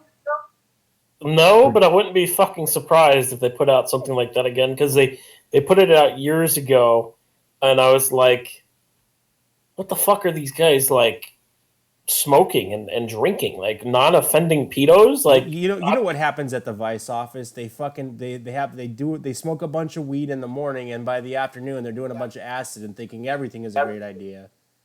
Well, I guess that explains how you got an article non-offending pedos, because years ago they tried to do it, and they did a story of this pedophile who was had his life ruined by people on the internet. Obviously, they're talking about us, Anonymous, but it's like you want people to feel sorry for this child molester or child abuser or child or somebody who gets off to child porn. Like, what the fuck? Yeah, see, they're normal. You're weird. Don't you get it? And I was watching the documentary on the doctor, right? Their doctor and their model is based on the theory that pedophilia is a sexual orientation. Oh God, fuck. And I said, and I hate to burst their bubble, but we are not dealing with a sexual orientation problem. You are dealing with a behavioral problem that has no solution by any standard of any psychology. I got a solution. Anybody who Cost has 35 thoughts. cents, right? 35-cent solution. Well, no, I don't know if it's how much it it's costs a. for 9mm. Yeah, I don't think 35 cents is how Oh much yeah, a they went up in 9mm price. costs. Okay, that's a price of a 22, but you know what I'm talking about. Yeah, well, no, my solution would be anybody who has a thought, a sexual thought of a child should have their gonads cut off, or if it's a woman, the Well, same they process. do have chemical castration. That has been the only effective way of dealing with these people long term is to chemically castrate them. But I don't Yeah, know. but Like, where does this agenda come from that they can push that angle, which is super extreme, that never would have gone anywhere before? How come they're not you they're got not a implementing Vice it News here. They're outlet doing that. pushing They're that? doing that in Germany, where that's the only place where they have a so-called treatment model to help these people. But there was flaws in this guy's theory. He said that they had a 99.9% success rate. And he says, and the documenter asked the doctor, he says, how do you know that these pedophiles aren't doing pedophilia? He says, because I ask them. And I'm sorry, I deal with drug addicts every fucking day. I deal with people with mental illness and some really bad medical problems, right? And when you ask any of these people whether they've committed a felony or they've done an act or they've relapsed on drugs, they always lie to you. Shit. Even if you're offering them help, even if they know that you're going to offer help, they always lie. It's like would a jewel thief tell you if he stole? No. Or would a murderer tell you if he murdered somebody? Would a rapist? Yeah, I that's what I'm raped saying. him. You're I letting raped her. you're letting these people re-enter society without having any real recidivism. And I'm sorry, but when you're dealing with what they call a sexual orientation, when it's a crime in most countries, I'd say not all, but I'm not all, but I'm saying most countries, this is a crime.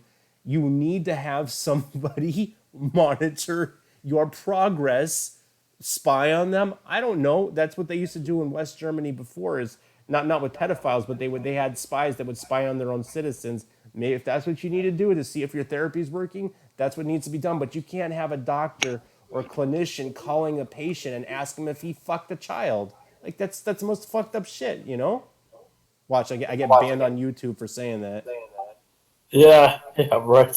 Probably, yeah. It's like criticizing that has now been like deemed. Oh, well, you are like anti-pedophile. Well, yeah, I fucking am. Like it's a bad thing. Like there's a woman in Canada, or I say woman loosely. There's a trans gender person in Canada that uses her transgender to exploit underage girls, and I can't remember her name. Jessica Yanev. Yeah, you got it. Yep, that one. Yep. You want to go into that, Alama? No, not really, because it's he, whatever, is a disgusting piece of shit. But it's the basics was you're using the what is that, Human Rights Council to lawsuit people. He was the guy that wanted to he's trying to force these salons to wax his balls. Okay, that's the bottom line. Yeah. And using the Human Rights Council to sue them to get it done. Only in Canada, man. So far, he's getting his way. I'll be like, I will lose all faith in Canada. Please, come on, Canadians, come on. Yeah, Rebel Media and Truth are on him pretty hard. I don't think it's going to happen. They're exposing him really bad, but and all his other phony lawsuits and all the rest of the shit he's doing. But Well, the thing is, he's literally exploiting underage girls on social media. Like it's in the open, like, and nothing's fucking happening to him. It's like, what the fuck? well, the inmates run the asylum now, so it's okay. You're the oddball. Don't you get it? You know, it's like, why are you worried about the little kids? They're just molesting and assaulting little kids. What's the big deal? You know? It sure as hell seems that way. I mean, fuck. They could care. I mean, that's how bad it is. See, you know, lefties, you know, there's that mental illness in there where they like want to get to your kids and they want to hurt people and kill people. There's that one angle in there that's really strange, you know. But it always pops up. You think, oh no, they're just good people who want to do best. Let all these homeless stand around. You know, there's all these reasons to do things the way they do. But you know, there's that whole other strain that goes on there, weirdness. It's just that's what it always leads to, though. It's I can't know. explain it, man. Maybe Tyler can. Something from Justin's son showed up in my messages, and it was like some weird fucking Back to the Future video with Justin's son. What? Yeah. I'm sorry.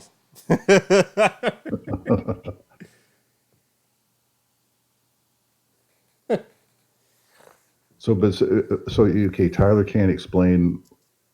Well, he can tell you that they can't be fixed. So even okay, you got all these medical people saying all this, and yet you're still having this agenda crammed down your throat with the media, no less, like Vice. It's like it's just amazing, you know. Well, I mean, if it was like, if you want to, I mean, if that I have a problem with the theory because if sexual orientation, that they're saying it's a sexual orientation, then there's also people who are into having, you know, there are people that are into having sex with inanimate objects and have emotional attachments to that. If you want to say that that's a sexual orientation, it's not. It's a behavioral problem, just like fucking drugs. Like, It's going to be though, Tyler. I mean, they're working on this AI stuff and sex robots and stuff. Yeah, that's so true. That's so true. Yeah, if you're not in a three-way with a robot, you're just not you're not cutting edge. I still remember reading, listening to the Howard Stern when they had Baba Booey on there, and they had this guy that was talking to his dad about how he was in a relationship with his car, and he was dead fucking serious, describing in gore and graphic detail about how he has a relationship with his car. And his dad is just having a mental breakdown. And I'm just like, what the fuck? I remember seeing a video of or not video.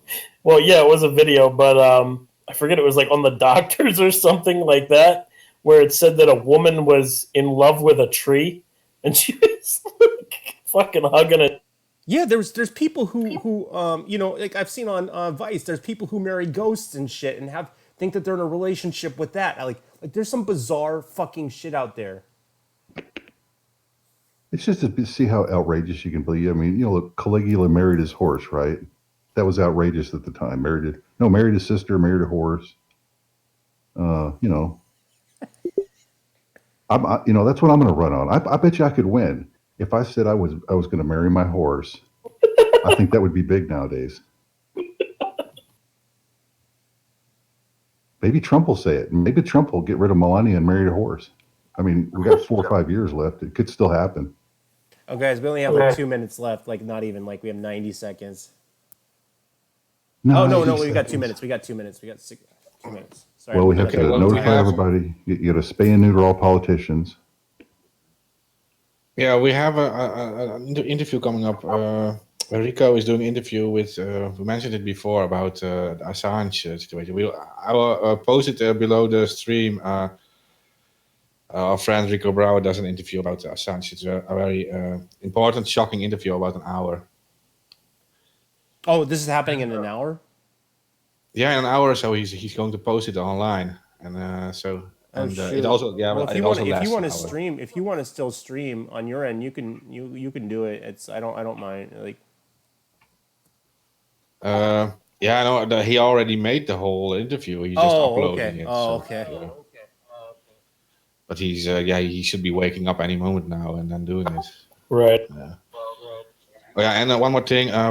Posted the request before. If people are looking to stream the Million Mass marches and stuff, we were interested in having your streams on air with us, and so just contact. You know what? You know what I ABB, was thinking, actually. John, is that maybe we can do it with iframes and shit, and I can, we can have people. Well, we'll talk about it on the back end. You know, Yeah, no, you're right. Yeah, we have to start planning. find and we have to like, it's a good idea to have the multi streams. We have to find out how we're going to do that. And before we get cut off, Op Amazonia save the rainforest. Yeah. And I roll with the credits. Hold on. Are we off?